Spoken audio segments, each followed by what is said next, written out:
Avant de commencer l'histoire, dites-nous d'où vous nous regardez en laissant un commentaire ci-dessous. Si cette vidéo de Soulful Narrative vous plaît, n'oubliez pas de liker et de vous abonner. Passez une excellente journée. Bonne écoute à tous. La flûte à champagne vola en éclats sur le sol de marbre, à l'instant précis où le cœur d'Elise Morgan se brisa. Un silence se fit dans la salle de bal de l'hôtel Crestmore. 300 paires d'yeux se tournèrent vers le bruit. Mais Elise remarqua à peine le liquide doré qui s'étalait à ses pieds, ni les éclats de cristal parsemés tels des étoiles déchues. Son regard était rivé sur le visage de son mari.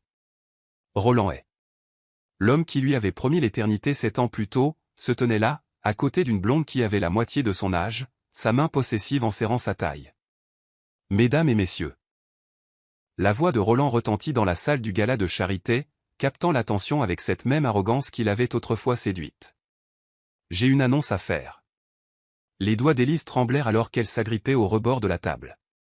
Sa peau chocolat s'empourpra sous la prémonition du désastre. Elle savait que quelque chose n'allait pas depuis des mois. Les nuits tardives, les regards méprisants, la façon dont il s'était mis à tout critiquer, de ses cheveux au naturel jusqu'à son rire. Mais jamais elle n'aurait imaginé qu'il oserait faire ça ici, lors du gala annuel de levée de fonds pour l'hôpital pour enfants qu'elle avait elle-même organisé. Comme beaucoup d'entre vous le savent, la vie est une évolution, continua Roland, ses yeux gris acier balayant la foule, mais évitant soigneusement les siens. Il s'agit de reconnaître le moment où l'on n'est plus à sa place dans certaines situations. La blonde, Lila Bennett-Elise la reconnaissait maintenant. Sa coach sportive personnelle de 28 ans, gloussa et se serra un peu plus contre lui. Le diamant de 4 carats à son doigt attira la lumière du lustre, envoyant des reflets irisés sur les murs.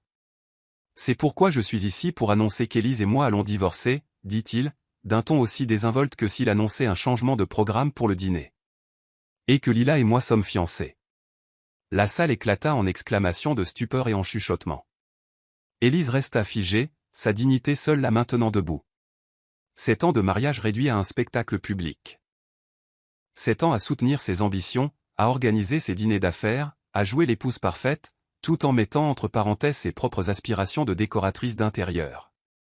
Voyez-vous, continua Roland, sa voix se chargeant d'une pointe de cruauté, un homme dans ma position a besoin d'une partenaire qui comprenne les exigences de la haute société. Quelqu'un qui puisse rehausser notre style de vie. Pas le freiner.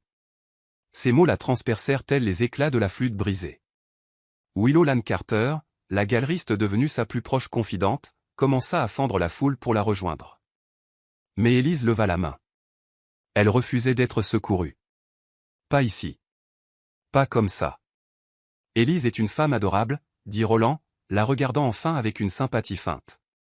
Mais soyons honnêtes, elle n'a jamais vraiment été à la hauteur de ce monde. Elle a essayé, la pauvre chérie.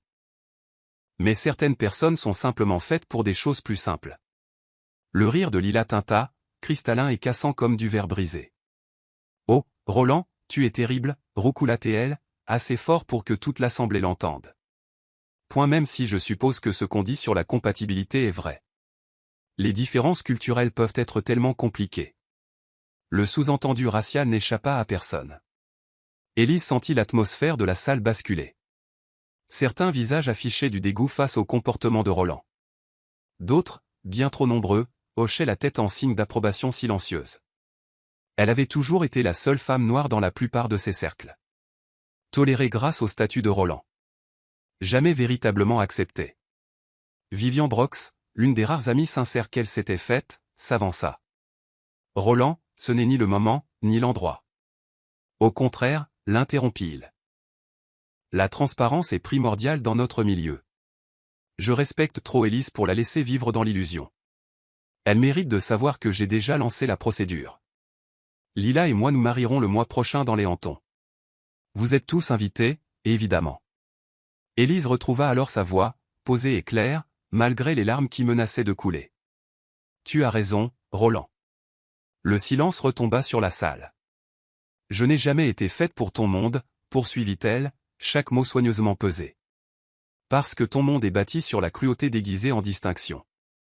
Sur le vide habillé en haute couture.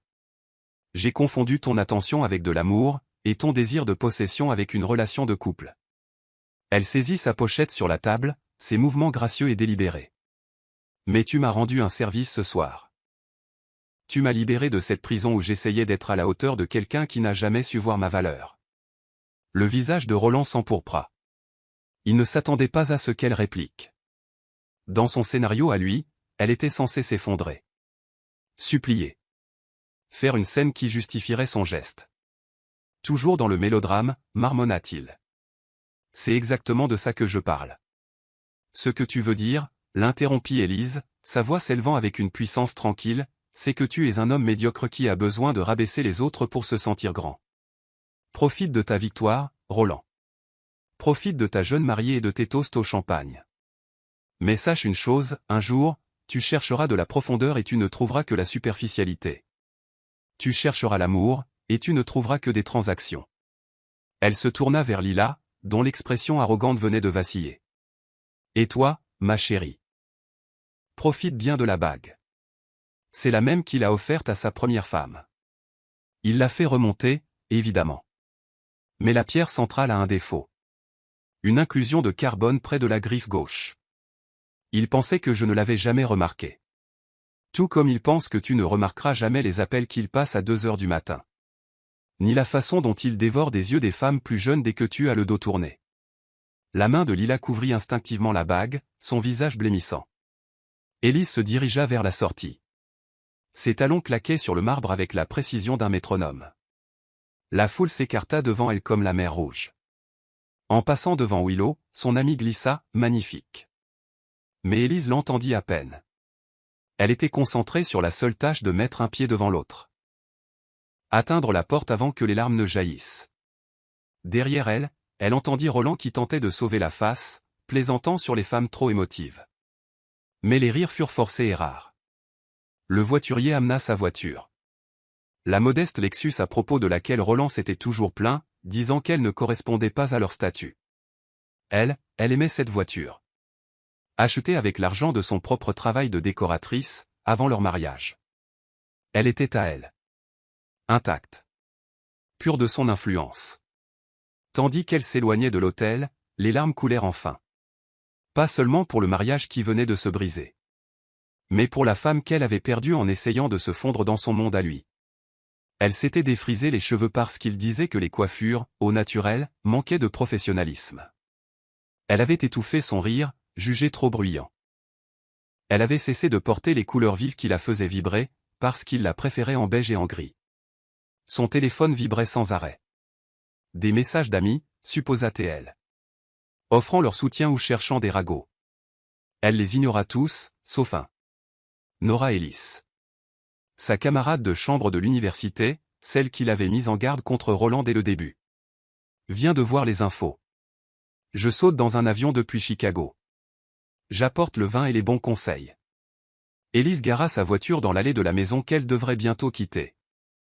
Un monument à l'ego de Roland, tout en ligne froide et moderne, dans une palette sans âme. Elle avait tenté de réchauffer l'atmosphère avec des œuvres d'art et des textiles. Mais il s'était toujours plaint, reléguant ses ajouts dans les chambres d'amis pour qu'il ne jure pas avec le reste. À l'intérieur, elle découvrit qu'il était déjà passé. Son dressing était vide. Son bureau entièrement vidé. Sur le comptoir de la cuisine, une enveloppe Kraft. Les papiers du divorce et un post-it griffonné de son écriture, parti avant la fin du mois. La maison est à mon nom. Elle rit, alors. D'un rire amer qui résonna dans l'espace vide. Évidemment. Tout était à son nom. Il avait insisté, pour des raisons fiscales. Et elle lui avait fait confiance. Comment aurait-elle pu faire autrement? Elle l'aimait. Mais tandis qu'elle montait les escaliers vers leur chambre, sa chambre, désormais quelque chose bascula dans sa poitrine. L'humiliation se muait en autre chose. De la détermination, peut-être. Ou simplement la première étincelle lui rappelant qui elle était avant de devenir Madame Roland. Dans le dressing, derrière les costumes qu'il avait abandonnés, elle les trouva. Ses portfolios de design de l'université. Rangés, oubliés depuis leur mariage. Elle les sortit. Des grains de poussière dansaient dans le faisceau de lumière venu de la fenêtre. Les croquis étaient audacieux. Vibrants. Emplis de cette passion qu'elle avait enterrée en essayant d'être à la hauteur d'un homme qui, lui, ne verrait jamais sa valeur. Demain, elle pleurerait à nouveau. Demain, elle devrait affronter les avocats, les déménageurs. Le démantèlement de toute une vie. Mais ce soir, elle étala ses portfolios sur le lit. Et elle se souvint de la jeune femme qui rêvait en couleur. Celle qui croyait pouvoir transformer les espaces et les vies par la beauté et l'intention. Cette jeune femme-là avait toujours eu de la valeur.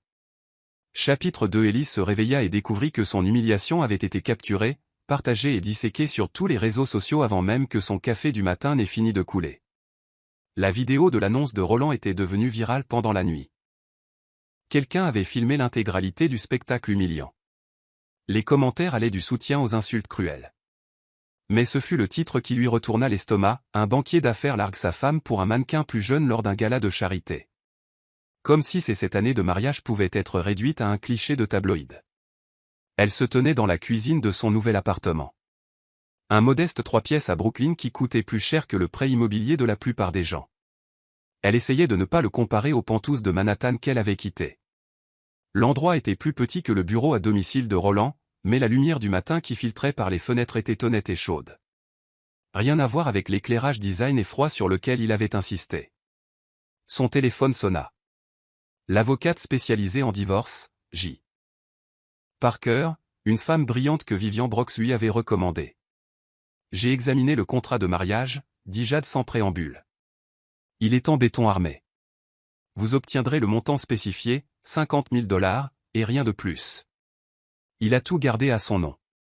Chaque actif est protégé. $50 000 à New York. Cela pourrait lui tenir 6 mois si elle faisait attention. 7 ans de mariage. Et elle valait moins que le budget mensuel de divertissement de Roland. Et la pension alimentaire? Le contrat y renonce. Vous l'avez signé, Élise. Elle l'avait signé. 3 jours avant leur mariage. Quand Roland le lui avait présenté comme une simple formalité, prouvant que leur amour n'était pas une question d'argent. Elle était si amoureuse. Si confiante. Si stupide. Il y a une chose, cependant, poursuivit Jade. La clause de non-dénigrement. Le contrat stipule qu'aucune des parties ne peut publiquement embarrasser l'autre. Son annonce au gala, filmée et maintenant virale, est une violation manifeste. Nous pourrions négocier davantage. Mais alors même que Jade exposait la stratégie, Élise sut qu'elle n'irait pas sur ce terrain. Elle ne voulait pas de son argent, souillé par les avocats et l'amertume.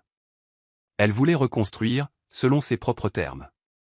Après l'appel, elle s'assit au milieu des cartons qu'elle n'avait pas encore déballés et ouvrit son ordinateur portable.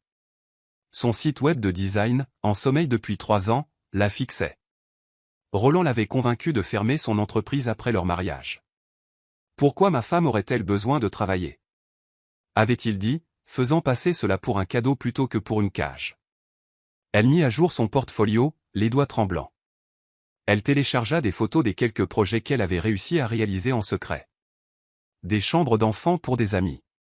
Le restaurant d'un cousin. Des petits boulots dont Roland n'avait jamais rien su. Le travail était bon, réalisa-t-elle avec surprise. Plus que bon. Il y avait une voix unique dans ses créations. Une chaleur et une authenticité que les espaces stériles que Roland préférait ne pourraient jamais atteindre. À midi, elle avait envoyé des emails de prospection à 17 clients potentiels. À 14 heures, elle avait 3 réponses. À 16 heures, elle était dans la suite d'hôtel de Nora Ellis, pleurant dans un verre de vin, tandis que sa meilleure amie complotait sa vengeance. On pourrait le détruire, dit Nora, son esprit d'avocate déjà en action. Cette vidéo à elle seule prouve un manquement à l'obligation fiduciaire envers l'œuvre de charité. Ramener l'événement à lui pendant une levée de fonds. Le conseil d'administration va être furieux. Mais Élise secoua la tête. Je ne veux pas le détruire, Nora. Je veux oublier qu'il existe. Chérie, il t'a humilié publiquement. Il t'a traité d'indigne. Point et il a prouvé qu'il avait raison. Je n'étais pas digne de ce traitement. Je méritais tellement plus.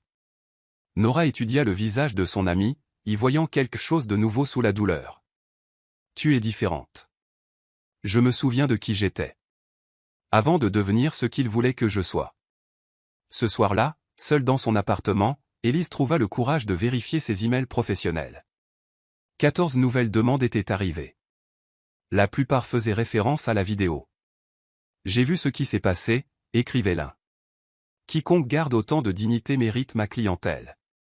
Un autre, votre mari est un con. Créons quelque chose de beau en dépit de lui.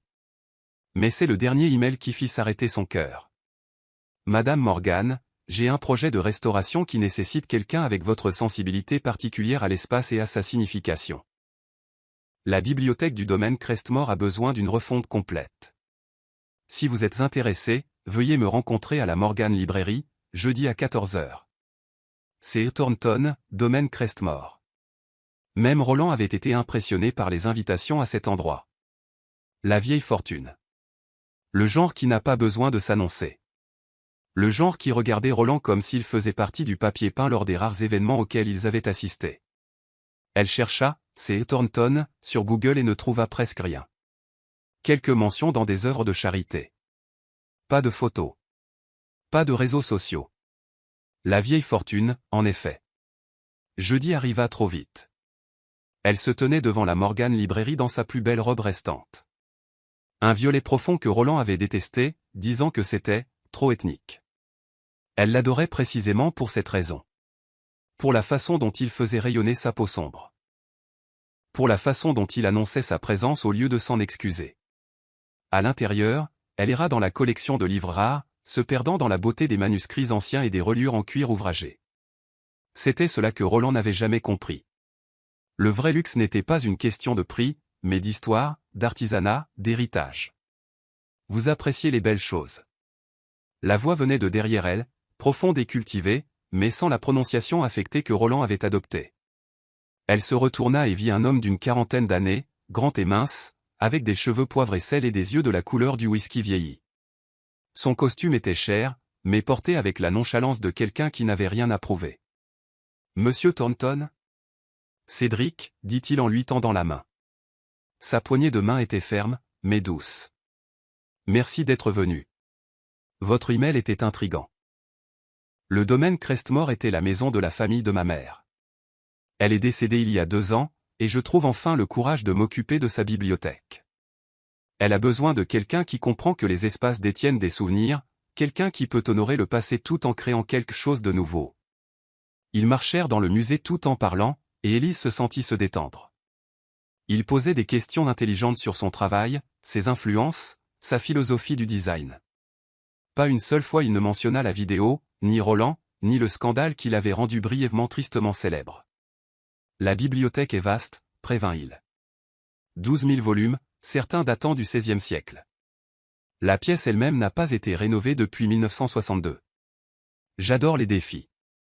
Il sourit alors, le premier vrai sourire qu'elle voyait de lui, et cela transforma son visage sérieux. Je m'en doutais un peu. Ils discutèrent du calendrier, du budget, généreux mais pas ostentatoire, et de sa vision. Elle sortit sa tablette, esquissant des idées pendant qu'il parlait, et ne remarqua pas à quel point il s'était rapproché jusqu'à ce qu'elle puisse sentir son eau de Cologne. Pas le nuage agressif que Roland affectionnait, mais quelque chose de subtil, comme le cuir et la bergamote. « Vous êtes gauchère » observa-t-il. « Oui. Ma mère aussi. » Elle disait que cela signifiait qu'elle voyait le monde différemment, sous un angle différent de tout le monde. Et c'était le cas. Absolument tous les jours, dit-il, sa voix portant un chagrin encore frais, encore tendre. Elle vous aurait apprécié. C'était une chose étrange à dire à quelqu'un que l'on venait de rencontrer, mais étrangement, cela ne semblait pas déplacé. Cela ressemblait à une reconnaissance. Alors qu'ils se séparaient devant la bibliothèque, il lui tendit une carte avec seulement son numéro personnel. Appelez quand vous serez prête à voir l'espace. Et, Madame Morgan. Élise. Ne sous-évaluez pas votre travail. Ni vous-même. Les bonnes personnes reconnaîtront la qualité. Elle le regarda disparaître dans une berline avec chauffeur qui l'attendait. Pas de logo, pas de tape à accent grave-l'œil, juste une élégance discrète. Si différent du besoin de Roland d'afficher sa richesse à chaque instant. Cette nuit-là, elle chercha le domaine Crestmore. Les images qui apparurent lui coupèrent le souffle. Un manoir du Gilded Age sur l'Hudson. 60 pièces. Des jardins conçus par Frédéric Law Olmsted. La bibliothèque seule faisait la taille de son appartement entier. Son téléphone vibra. Un SMS d'un numéro inconnu. J'ai oublié de mentionner, la bibliothèque a un fantôme. Ma mère. Elle vérifie probablement que je ne laisse personne d'horrible redécorer son sanctuaire. J'ai le sentiment qu'elle vous approuvera. C'est Élise sourit. Le premier sourire sincère depuis cette horrible nuit au gala. Elle avait perdu tout ce qu'elle croyait important. Le mari, la maison, le statut. Mais peut-être, juste peut-être, était-elle en train de trouver quelque chose de mieux. Quelque chose de réel. Quelque chose à la hauteur de la femme qu'elle devenait. Chapitre 3. La rencontre. Le domaine Crestmore émergeait de la brume de la vallée de l'Hudson comme une vision de rêve. Tout en calcaire et en héritage. Des fenêtres qui avaient vu les siècles passés. Élise gara sa Lexus dans l'allée sinueuse, dépassant des jardins qui, même à la fin de l'automne, conservaient une sorte de beauté formelle. Elle s'était habillée avec soin, professionnelle mais authentique. Une robe portefeuille bordeaux qui complimentait sa peau, ses cheveux naturels relevés en un chignon élégant que Roland aurait détesté. Elle ne s'habillait plus pour Roland. Cédric l'accueillit lui-même à la porte. Pas de majordome ni d'assistant en vue. La plupart des gens se perdent à la 3e fontaine, dit-il en guise de salutation. J'ai un excellent sens de l'orientation. Bien. La bibliothèque attend depuis assez longtemps quelqu'un qui sait où il va. Il la conduisit à travers des pièces qui auraient dû ressembler à un musée, mais qui, étrangement, ne donnaient pas cette impression. Oui, il y avait des portraits de Sargent et des lampes Tiffany. Mais il y avait aussi des piles de livres bien lus sur les tables d'appoint. Une tasse de café sur un bureau antique inestimable. Un chat énorme et orange dormant sur ce qui était très certainement une tapisserie du XVIe siècle. C'est Hemingway, dit Cédric, remarquant son regard. Il n'a aucun respect pour la provenance. Nommé d'après Ernest? Oui, le favori de ma mère.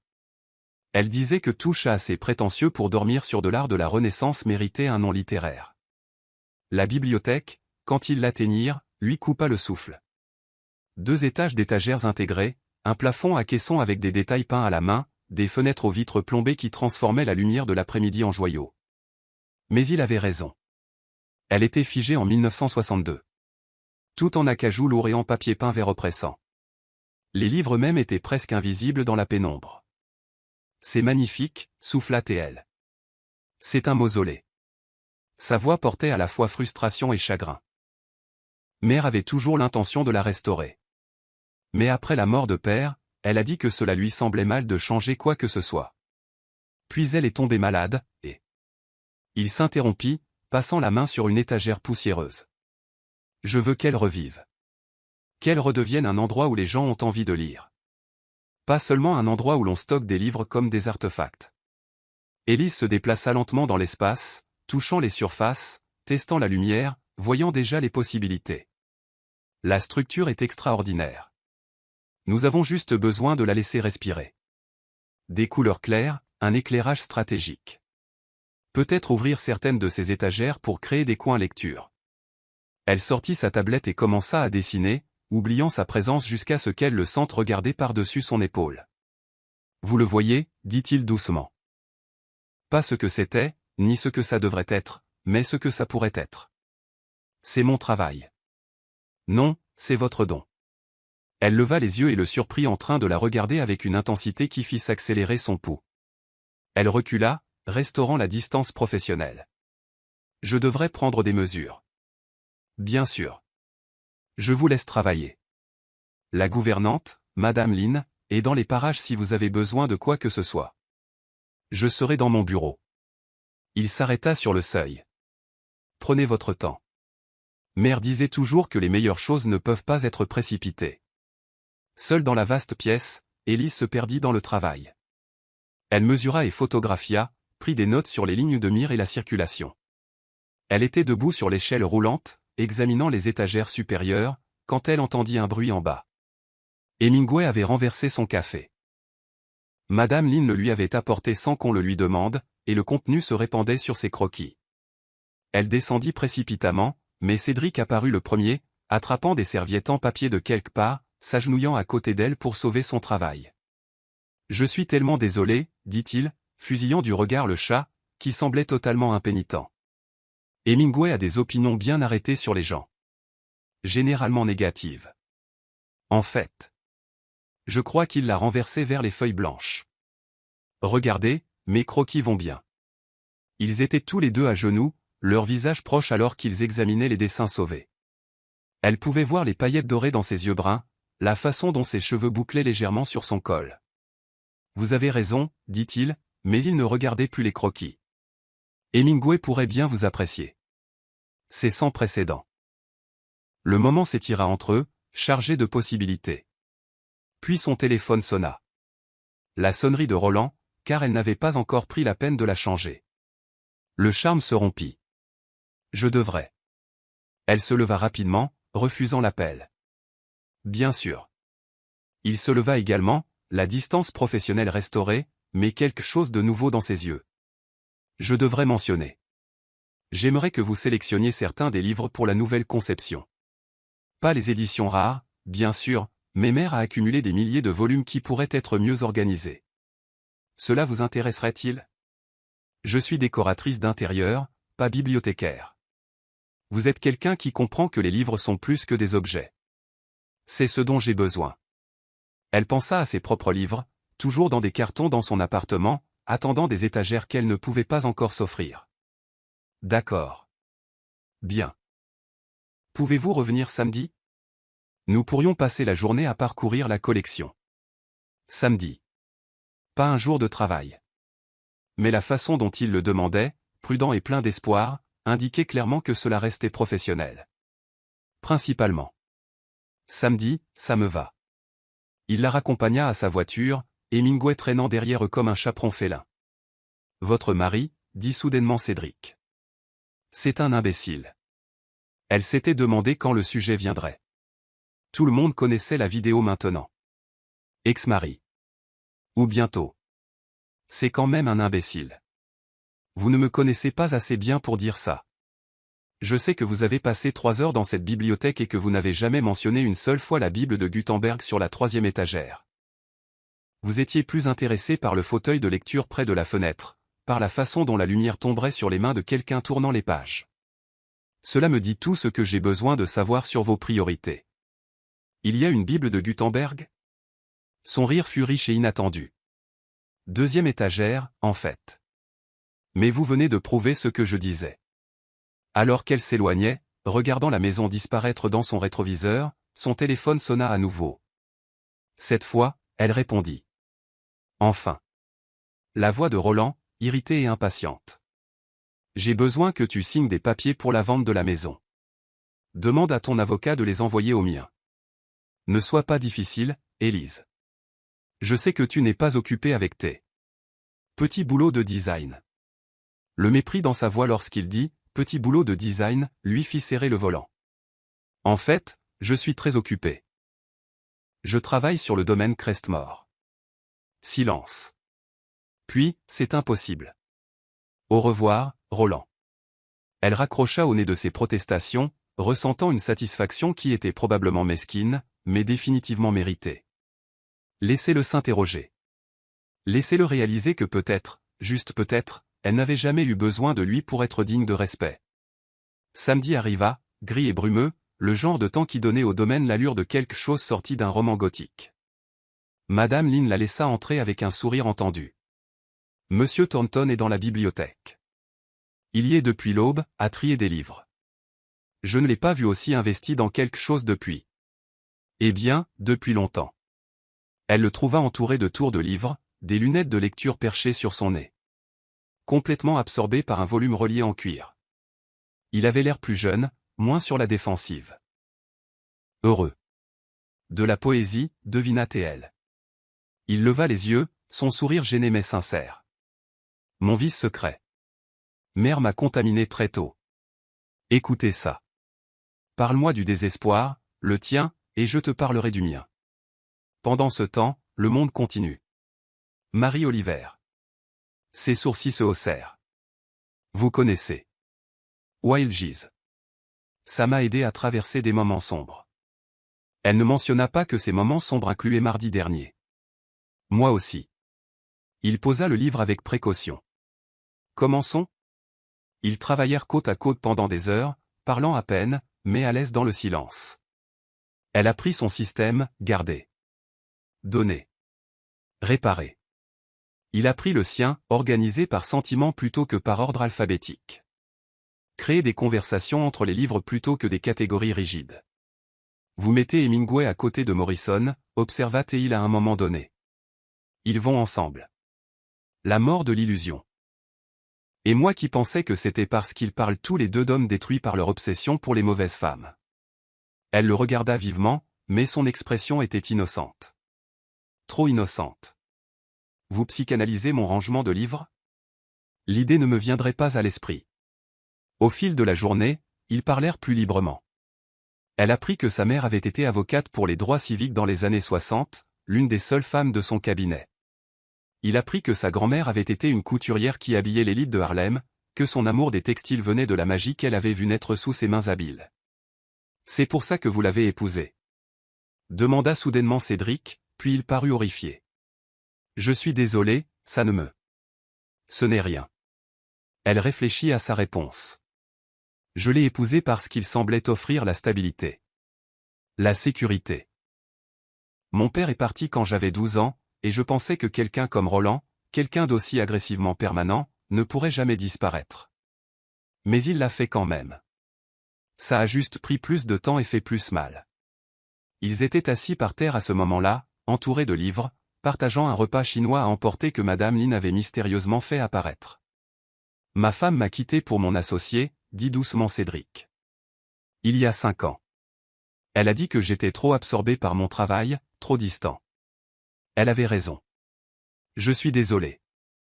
Ne le soyez pas. Nous n'étions pas faits l'un pour l'autre dès le départ. Nous nous sommes mariés parce que c'était attendu, parce que c'est ce que font les gens de notre classe.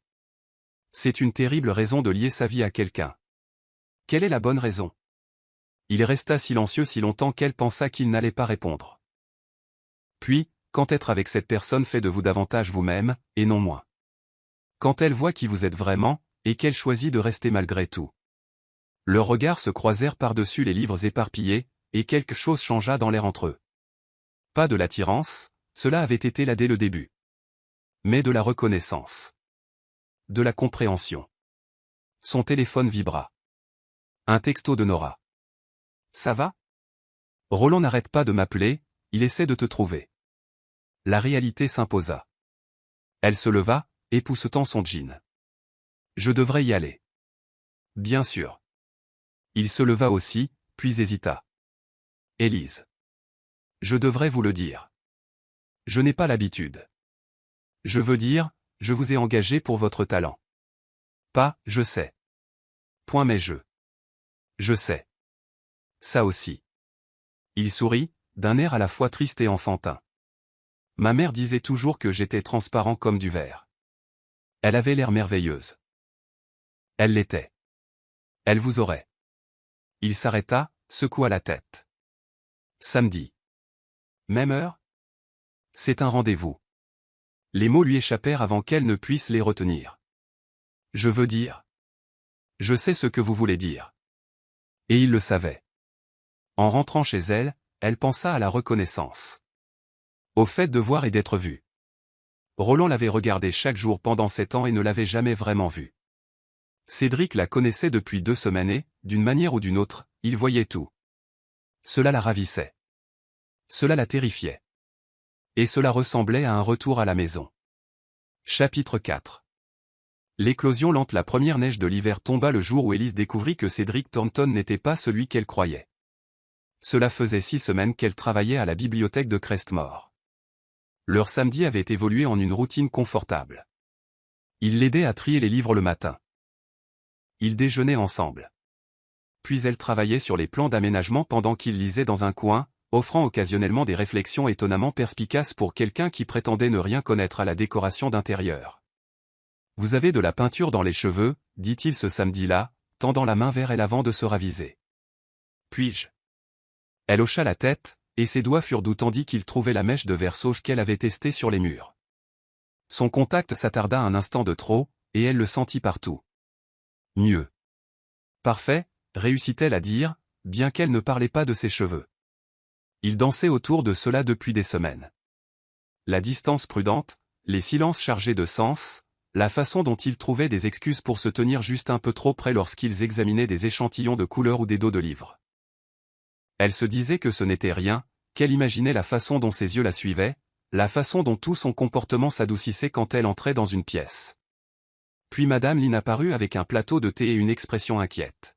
« Monsieur Thornton, je suis désolé de vous interrompre, mais le Times appelle à nouveau au sujet de l'acquisition. » Le visage de Cédric s'assombrit.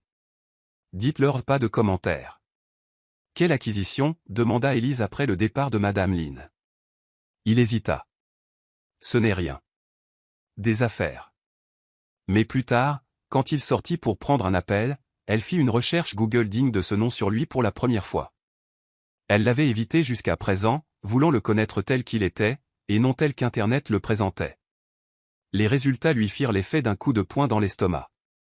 Cédric Thornton, PDG de Thornton International. Fortune nette, 3,2 milliards de dollars. Acquisition récente d'Apex Technologies pour 500 millions de dollars. Des photos de lui avec des présidents, des premiers ministres, des gens dont les noms façonnaient le monde. Et sur chaque photo, la même intensité tranquille, la même réticence à être au centre de la scène. Elle regardait toujours son téléphone quand il revint. « Vous avez fait des recherches sur moi. » Ce n'était pas une question. « Vous êtes milliardaire. » Oui. « Vous m'avez laissé penser. » J'ai supposé que vous saviez que j'étais à l'aise, mais ça.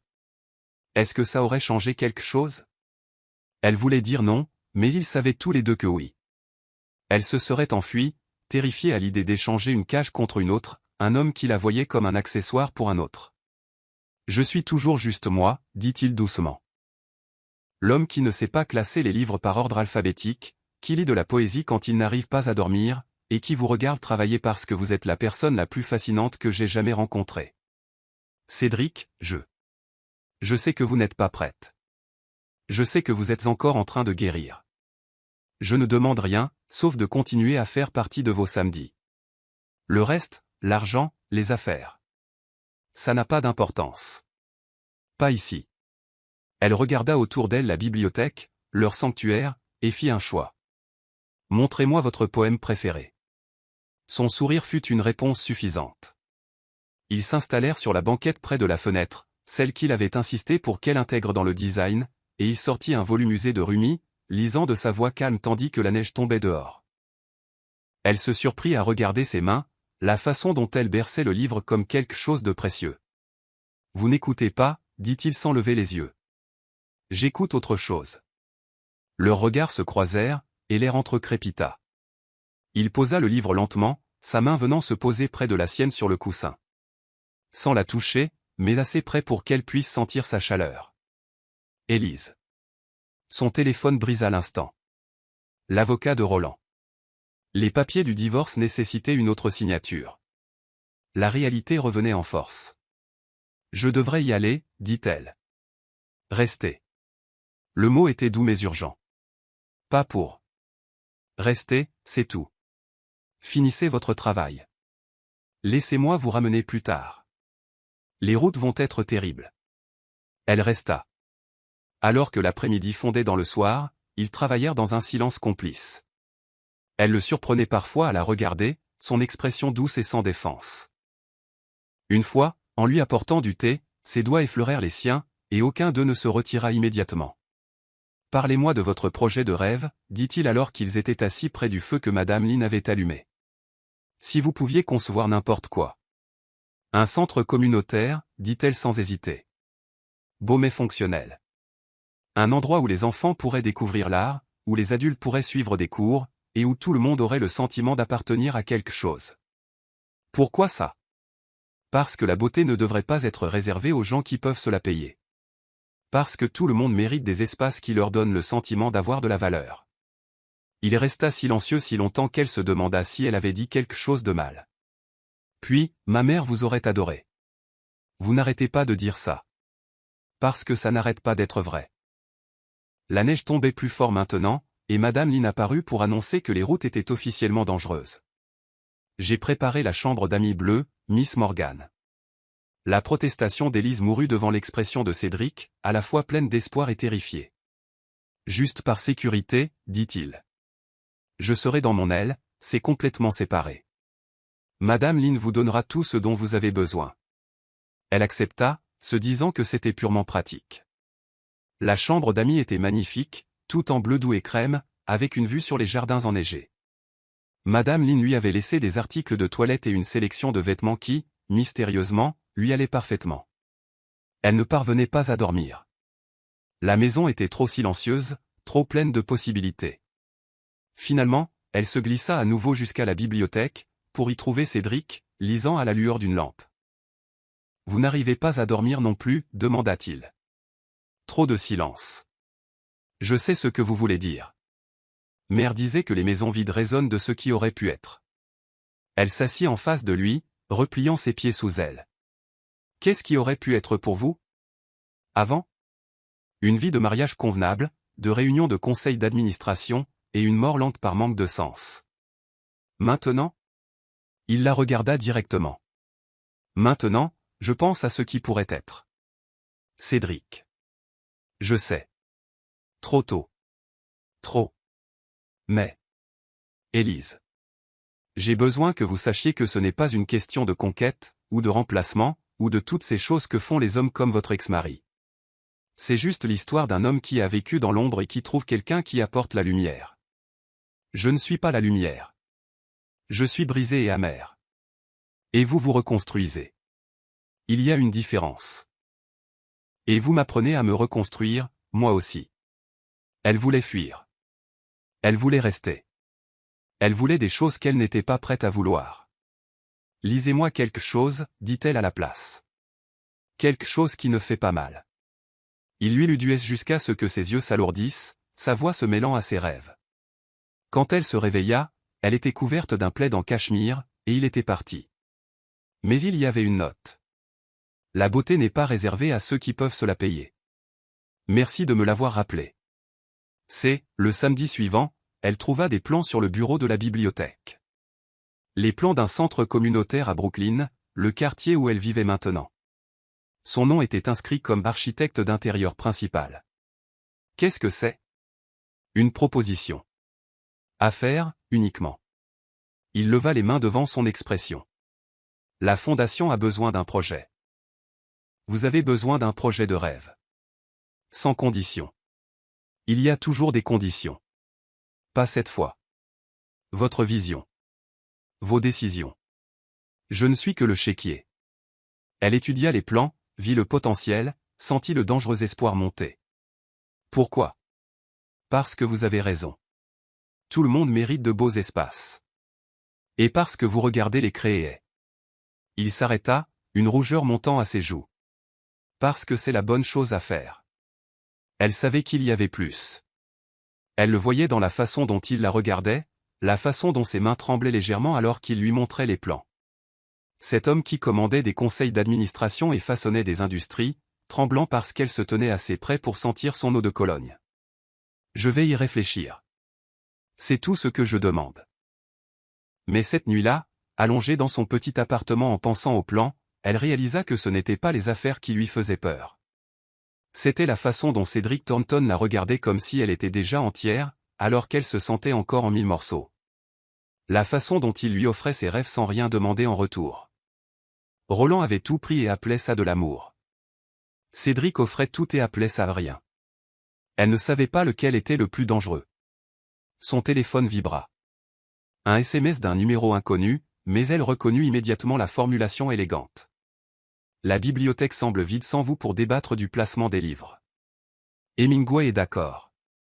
Il a renversé une étagère entière en signe de protestation. Malgré elle, elle sourit. Puis vint la photo. Hemingway au milieu de volumes éparpillés, l'air totalement impénitent. Elle répondit, dites-lui que j'apporterai des friandises samedi. Juste pour Hemingway. Nous verrons bien. Elle pouvait presque entendre son sourire dans sa réponse. L'espoir est cette chose à plumes. C'est du Dickinson, pas du Hafiz. Je contiens des multitudes. Là, vous frimez. Est-ce que ça marche? Elle rit, seule dans son appartement, ressentant quelque chose qu'elle n'avait pas ressenti depuis des années. Pas l'amour. Pas encore. Mais sa possibilité. La terrifiante et merveilleuse possibilité d'être vu, et choisi. Et de choisir en retour. Samedi ne pouvait pas arriver assez vite. Chapitre 5. L'épreuve l'appel arriva à 2 heures du matin un mercredi, 3 mois après le début du projet de la bibliothèque. Tu te crois maligne, n'est-ce pas? La voix de Roland était pâteuse, chargée d'alcool et de rage. Élise s'assit dans son lit, instantanément alerte. Comment as-tu eu ce numéro? Je sais tout sur ton petit arrangement avec Thornton. Déjà en train d'écarter les jambes pour un autre riche. Tu es ivre. Je suis informé. Tu sais ce que les gens disent? Que mon ex-femme se ferait un chemin à travers Manhattan à coups de braguette. Que j'avais raison de te quitter. Roland, nous sommes divorcés. Nous ne sommes pas encore divorcés.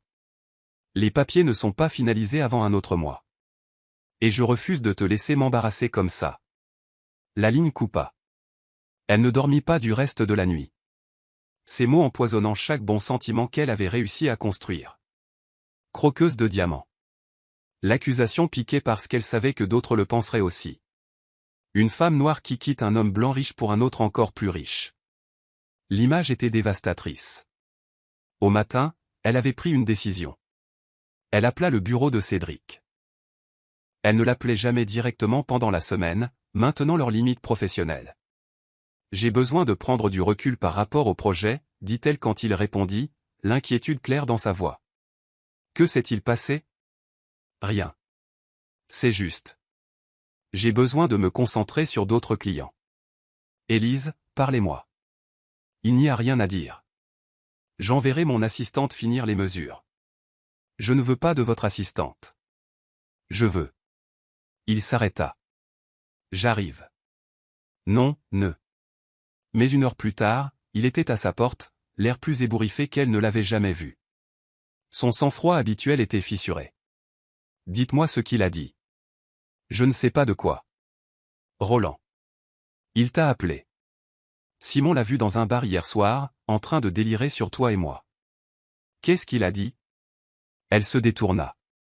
Mais Cédric attrapa doucement sa main. S'il vous plaît. Il m'a traité de croqueuse de diamants. Il a dit que c'est ce que tout le monde penserait. Elle ne put finir. Et vous l'avez cru. Peut-être. Je ne sais pas, elle se dégagea, enlaçant ses bras autour d'elle-même. L'image. Au diable l'image. Elle ne l'avait jamais entendu jurer auparavant. C'était étonnamment efficace. Élise. Regardez-moi. Quand elle le fit, ses yeux étaient féroces. Vous êtes la designer la plus talentueuse que j'ai rencontrée. Vous êtes brillante et douce. Et vous voyez la beauté là où d'autres ne voient rien. Si quelqu'un suggère que vous êtes autre chose que cela, c'est qu'il est aveugle. Mais les gens vont dire. Laissez-les dire. J'ai été la cible de ragots toute ma vie. On apprend à laisser glisser, comme un bruit de fond. C'est différent pour toi. Tu es un homme. Blanc. Riche. Oui. Tout ça. Mais je suis aussi quelqu'un qui sait ce que c'est que d'être réduit à une seule histoire. Pauvre petit garçon riche. Requin froid des affaires. Défini à jamais par l'argent dont j'ai hérité plutôt que par qui je choisis d'être. Il se rapprocha. Sans la toucher. Mais assez près pour qu'elle sente sa chaleur. Vous savez qui je suis vraiment. Je sais qui vous êtes. N'est-ce pas ça qui compte? Avant qu'elle ne puisse répondre, son téléphone sonna. Nora. Vérifie tes emails, dit son ami sans préambule. Maintenant. Le message venait d'un certain Ethan Blake. L'associé de Roland. Objet, vous devriez savoir la vérité sur votre ex-mari. Elle l'ouvrit, les doigts tremblants. Cédric lisait par-dessus son épaule. Des photos. Des documents. La preuve que Roland transférait des actifs sur des comptes offshore. La preuve que Lila Bennett n'était pas sa première liaison, juste la plus publique. Des captures d'écran de messages où il traitait Élise de noms dégradants à ses amis, des années avant leur séparation. Mais ce fut la dernière pièce jointe qui la fit s'asseoir. Une vidéo datant d'il y a 2 ans. Roland lors d'une partie de poker. Ivre et riant. Le mariage, c'est juste un autre investissement. Tu mets un capital minimum. tu maximises les retours. Élise est assez belle pour les photos. Assez docile pour le style de vie. Et le meilleur? Elle croit vraiment que je l'aime. La main de Cédric se posa sur son épaule. Stable et chaude. Pourquoi Ethan enverrait-il ça, murmura-t-elle. La réponse arriva dans un autre email. Celui-ci, de Lila Bennett. Ethan m'a tout montré. Roland a volé tout le monde. Y compris moi. Je le quitte. Je pensais que tu devais savoir que tu n'es pas la seule qui l'a berné. Je suis désolé pour le rôle que j'ai joué dans ta douleur. Élise se mit à rire point amer et brisé. Je n'avais donc rien de spécial. Il ne m'avait pas quitté pour elle. Il était juste parti. Élise. J'ai besoin d'être seul. Non, dit Cédric fermement. C'est exactement ce dont vous n'avez pas besoin. Il la guida jusqu'au canapé. Prépara du thé avec une efficacité surprenante dans sa minuscule cuisine. Puis il s'assit à côté d'elle. Sans la toucher. Juste présent. Il ne m'a jamais aimé, dit-elle enfin. C'est lui le perdant. Vous ne comprenez pas. 7 ans. Je lui ai donné 7 ans. Je pensais que si seulement j'essayais plus fort. Que si j'aimais mieux. Que si je changeais davantage. Arrêtez. Sa voix était tranchante. Vous n'avez rien fait de mal. L'amour n'est pas quelque chose que l'on gagne en se rabaissant. Qu'est-ce que vous en savez? Les mots sortirent plus durs qu'elle ne l'aurait voulu. Parce que j'ai fait la même chose. Je me suis plié en 4. J'essayais d'être ce que mon ex-femme voulait. Le parfait mari mondain. Le portefeuille sur pattes. J'ai tellement disparu que j'ai oublié qui j'étais. Jusqu'à ce que je rencontre quelqu'un qui m'a vu. M'a vraiment vu. Pas l'argent, ni le nom, ni les relations. Juste l'homme qui lit mal la poésie, qui ne sait pas ranger les livres et qui perd des après-midi entiers à la regarder travailler, parce qu'elle fait de la création une danse. L'air entrevibrait de possibilités. Je ne suis pas prête, murmura-t-elle. Je sais.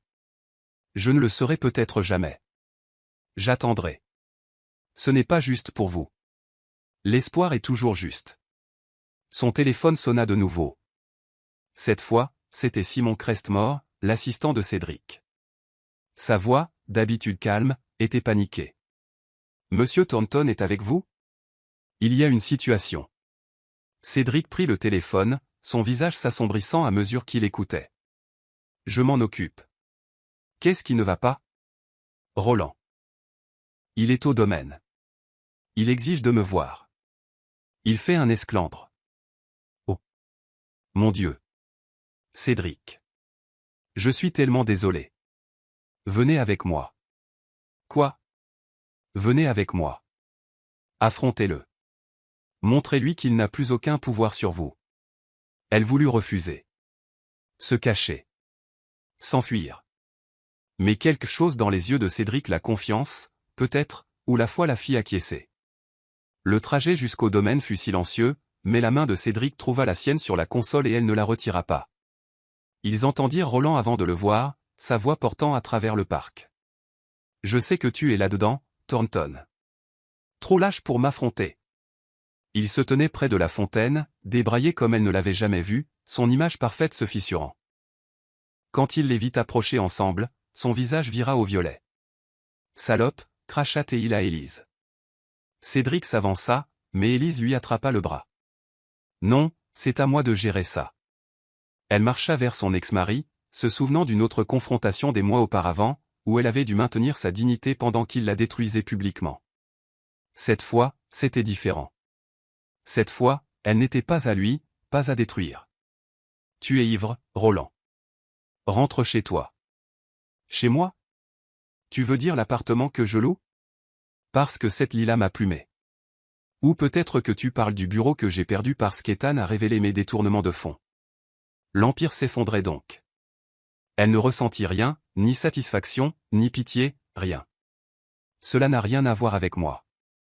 Ça a tout à voir avec toi. Tu étais censé disparaître. Tu étais censé n'être rien sans moi. Au lieu de ça, tu es ici avec lui, vivant la vie que tu n'as jamais méritée. Tu as raison, dit-elle calmement. Je n'ai jamais mérité la vie que tu m'as donnée. Je méritais tellement mieux. Il se jeta en avant, mais Cédric était là, attrapant le poignet de Roland dans une poigne de fer. Touche-la, et je détruirai ce qu'il reste de ta vie, dit Cédric, sa voix d'un calme mortel. Je m'assurerai que chaque crime que tu as commis soit poursuivi, chaque compte caché exposé, chaque sale secret publié. Tu ne peux pas. Je le peux. J'ai choisi de ne pas le faire parce qu'Élise a plus de grâce que tu n'en mérites. Mais teste-moi encore une fois, et ça changera. La sécurité était arrivée. Des hommes discrets en costume sombre se positionnèrent stratégiquement. Pas, continua Cédric. Ne la contacte pas. Ne prononce pas son nom. Prétends qu'elle n'a jamais existé, comme tu le faisais quand tu étais marié à elle. Roland les regarda tour à tour, quelque chose se brisant dans son expression.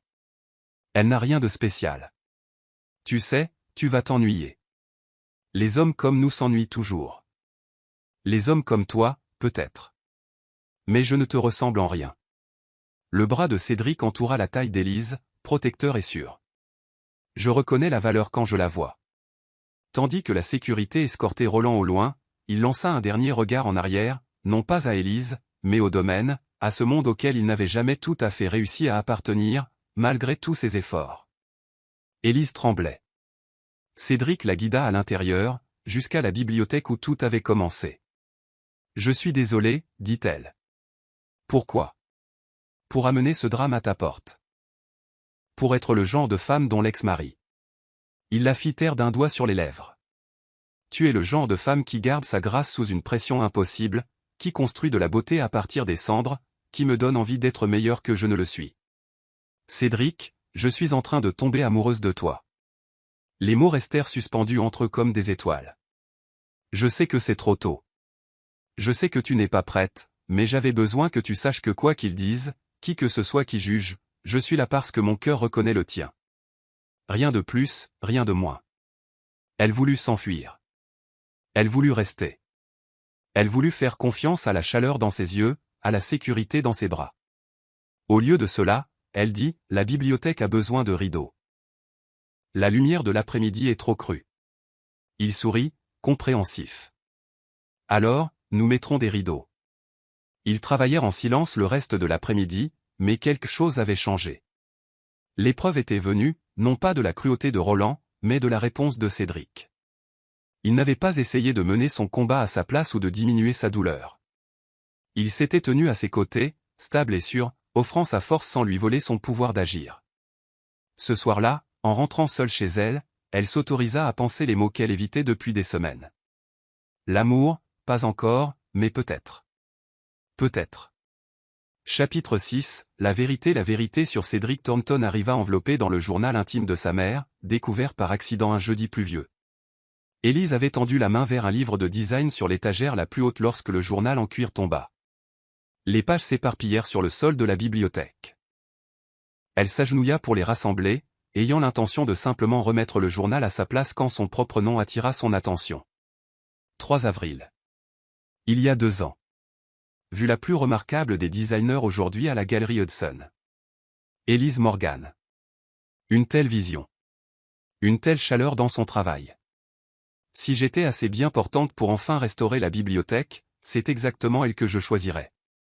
Je me suis promis de retenir son nom. Ses mains tremblaient. Il y a 2 ans, avant que la mère de Cédric ne meure, avant que le monde d'Élise n'implose. Vous êtes en avance. La voix de Cédric depuis l'embrasure de la porte se coupa net quand il vit ce qu'elle tenait. Il devint livide. Votre mère savait qui j'étais. Il resta figé. Et à cet instant, elle vit la vérité écrite sur ses traits. Vous saviez qui j'étais, continua-t-elle, la compréhension l'inondant. Quand vous m'avez engagé, ce n'était pas une coïncidence. Élise. Depuis combien de temps m'observiez-vous? Ce n'est pas ce que vous croyez. Alors expliquez. Elle se leva, tenant le journal comme une preuve. Expliquez pourquoi votre mère a écrit sur moi il y a 2 ans. Expliquez pourquoi vous m'avez contacté par hasard juste après mon divorce. Il entra lentement dans la pièce, comme s'il approchait un animal blessé. Ma mère a vu votre travail à la galerie Hudson. Elle est tombée amoureuse de votre design pour leur salle de lecture. Elle a parlé de vous constamment ces derniers mois. Comment elle aurait aimé vous engager? Comment elle pouvait voir votre âme dans votre travail? Et vous? Je vous ai cherché après sa mort. Je portais son deuil, je triais ses affaires, et votre nom revenait sans cesse dans ses notes. Alors, oui, j'ai fait des recherches sur vous. J'ai appris que vous étiez marié à Roland Hay. J'ai appris que vous aviez arrêté de prendre des commandes, et j'ai laissé tomber. Mais ensuite, j'ai vu la vidéo, cette horrible vidéo de lui vous humiliant. Ses poings se serrèrent au souvenir. Et tout ce à quoi je pouvais penser, c'est que ma mère aurait été furieuse. Cette femme talentueuse qu'elle avait admirée, en train d'être détruite par un homme petit et cruel. Élise s'effondra sur une chaise, le poids de la manipulation, même bien intentionné, l'écrasant. Alors vous êtes arrivé en sauveur. Non. Il s'agenouilla devant elle, sans la toucher, croisant juste son regard. Je vous ai contacté parce que la bibliothèque avait réellement besoin d'être restaurée, et vous étiez réellement la meilleure personne pour cela. Tout le reste, tout ce qui a grandi entre nous, ce n'était jamais le plan. Comment savoir ce qui est réel? Parce que je suis nul en tromperie. Demandez à n'importe qui. J'ai à peine réussi à organiser des fêtes surprises. Sa tentative d'humour tomba à plat. Élise. Je ne suis pas tombé amoureux de la designer que ma mère admirait. Je suis tombé amoureux de la femme qui se dispute avec moi sur le rangement des livres, qui apporte du café à Madame Berlin sans qu'on le lui demande, qui fredonne du Motown quand elle pense que personne n'écoute. Vous avez quand même menti, par omission. Oui, et j'en suis désolé. J'avais peur que si vous connaissiez le lien, vous penseriez que j'essayais d'accomplir une promesse de lit de mort à ma mère. Que vous vous sentiriez obligé, ou traité avec condescendance. Elle regarda à nouveau le journal, ses doigts traçant son nom dans l'écriture de quelqu'un d'autre. Une femme qu'elle n'avait jamais rencontrée avait vu sa valeur alors qu'elle était invisible pour tous ceux qui prétendaient l'aimer. Parlez-moi d'elle, dit-elle doucement. Le soulagement inonda ses traits. Il s'assit par terre à côté de sa chaise, son épaule frôlant son genou. Elle était brillante, féroce. Elle s'est battue pour les droits civiques à une époque où cela lui a tout coûté socialement. Elle a épousé mon père contre l'avis de sa famille. Il était un nouveau riche, juif, considéré comme inconvenant. Elle aimait les jardins, les romans policiers et le thé si fort qu'il aurait pu décaper de la peinture. Elle a l'air merveilleuse. Elle l'était. Et seule, surtout après la mort de mon père. Je pense que c'est pour ça qu'elle vous a remarqué. Elle a vu quelque chose d'elle-même en vous, quelqu'un qui créait de la beauté dans des espaces qui ne l'accueillaient pas toujours. Élise sentit les larmes monter. J'aurais aimé la rencontrer. Elle vous a rencontré, d'une certaine manière, à travers votre travail. Elle avait l'habitude de dire que l'art était la conversation la plus vraie. Une âme parlant à une autre à travers le temps et l'espace. Ils restèrent assis en silence, la pluie crépitant contre les fenêtres. Finalement, Élise posa la question qui l'effrayait le plus. M'auriez-vous contacté si ce n'était pas pour elle? Je ne sais pas, admit-il. J'aime à penser que le destin aurait trouvé un moyen, mais je ne sais pas. Est-ce que ça importe? Est-ce que ça importait? Elle pensa aux semaines de travail ensemble, à la confiance lentement bâtie, à la façon dont il la regardait comme si elle avait décroché la lune. Rien de tout cela n'était à cause du journal de sa mère. Montrez-moi plus, dit-elle en tendant le journal. Ils passèrent l'après-midi à lire ensemble, la voix de sa mère émergeant des pages. Vive, drôle, déchirante dans son honnêteté sur la maladie et la perte, et partout, de petites mentions d'art et de beauté qui avaient attiré son œil, y compris plusieurs autres références au travail d'Élise. 15 juin. Vu la nouvelle installation de M au Riverside Center. Une telle joie dans son utilisation de la couleur. Dans une autre vie, nous aurions été amis. Elle collectionnait des photos de mon travail? S'étonna Élise. Elles sont dans son bureau. Je ne voulais pas que vous les voyiez et que vous pensiez. Ce que vous avez pensé. Quoi qu'il en soit, montrez-les-moi. Le bureau d'Eleanor Thornton était exactement ce à quoi Élise se serait attendue. Un chaos organisé. Des livres partout. Des photos couvrant un mur entier. Et là, dans un coin dédié à l'art qu'il avait ému, se trouvaient des impressions des designs d'Élise. Elle me voyait, murmura Élise, quand j'étais invisible. Elle me voyait. C'est ce qu'elle faisait, dit Cédric. Elle voyait les gens, les voyait vraiment. C'est la seule chose qu'elle m'ait apprise que je n'ai jamais tout à fait maîtrisée. Vous me voyez. Parce que vous êtes impossible à manquer. Elle se tourna vers lui, cet homme compliqué qui était entré dans sa vie par un mélange de destin et d'intention, de chagrin et d'espoir. J'ai besoin que vous me promettiez quelque chose, dit-elle. Plus d'omission. Plus de protection contre la vérité. Si nous allons. Quoi que ce soit que nous fassions, j'ai besoin d'une honnêteté totale. Vous l'avez. Alors dites-moi pourquoi vous tombez vraiment amoureux de moi. Il n'hésita pas. Parce que vous me rendez courageux. Parce que vous riez de mes terribles blagues, mais jamais de mes rêves.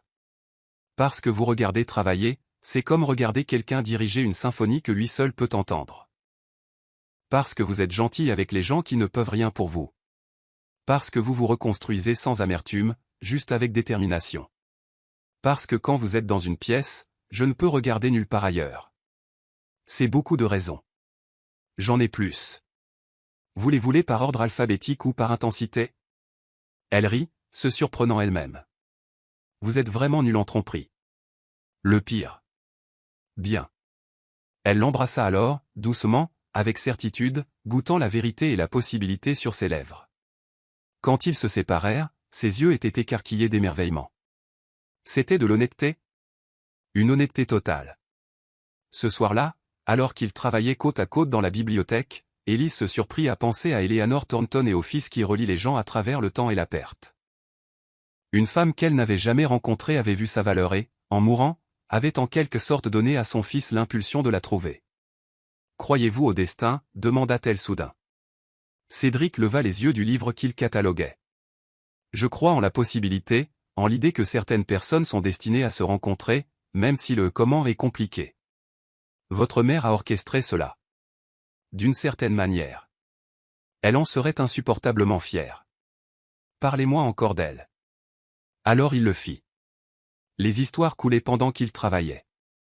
Eleanor Thornton, la jeune avocate, la mère dévouée, la veuve éplorée, la femme qui trouvait du réconfort dans l'art et la beauté, même alors que le cancer lui volait tout le reste. Elle aurait adoré ça, dit-il en désignant la bibliothèque transformée. Pas seulement le design, mais la vie qui s'y trouve. La chaleur que vous avez ramenée. Ce n'est pas fini. Nous non plus. Les mots restèrent suspendus entre eux, promesse et patience entrelacées. Son téléphone vibra. Un texto de Nora. Les papiers du divorce sont prêts pour la signature finale demain. Tu es presque libre. Libre.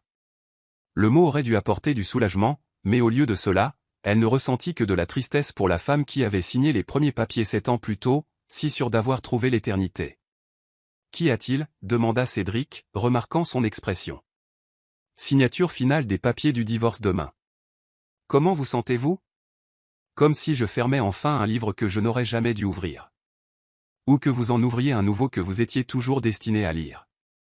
Elle le regarda, cet homme doux et compliqué qu'il avait trouvé à travers la perte et le hasard, et l'œil prémonitoire de sa mère. J'ai peur, admit-elle. De quoi? De croire à nouveau. De faire confiance au fait que quelque chose d'aussi bien puisse être réel. Il prit sa main, son pouce traçant des motifs sur sa paume. Alors nous aurons peur ensemble. Mais, Élise, je préfère être terrifié avec vous qu'en sécurité avec n'importe qui d'autre. Vous citez quelqu'un. Non, c'est tout moi. Terrible, mais à moi. Parfaitement imparfait. Comme nous.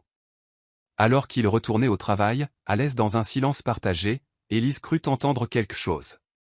Peut-être la maison qui craquait, peut-être le vent, ou peut-être le fantôme approbateur d'Eleanor Thornton, satisfaite que son fils ait enfin trouvé quelqu'un qui le voyait aussi clairement qu'elle avait autrefois vu l'âme d'une jeune designer dans son travail. La vérité, réalisa Élise, ne concernait pas la façon dont il s'était trouvé. Il s'agissait de choisir de rester, de construire, de croire en la possibilité de l'amour après la perte. Et pour la première fois depuis 1 an, elle n'avait pas peur de ce choix.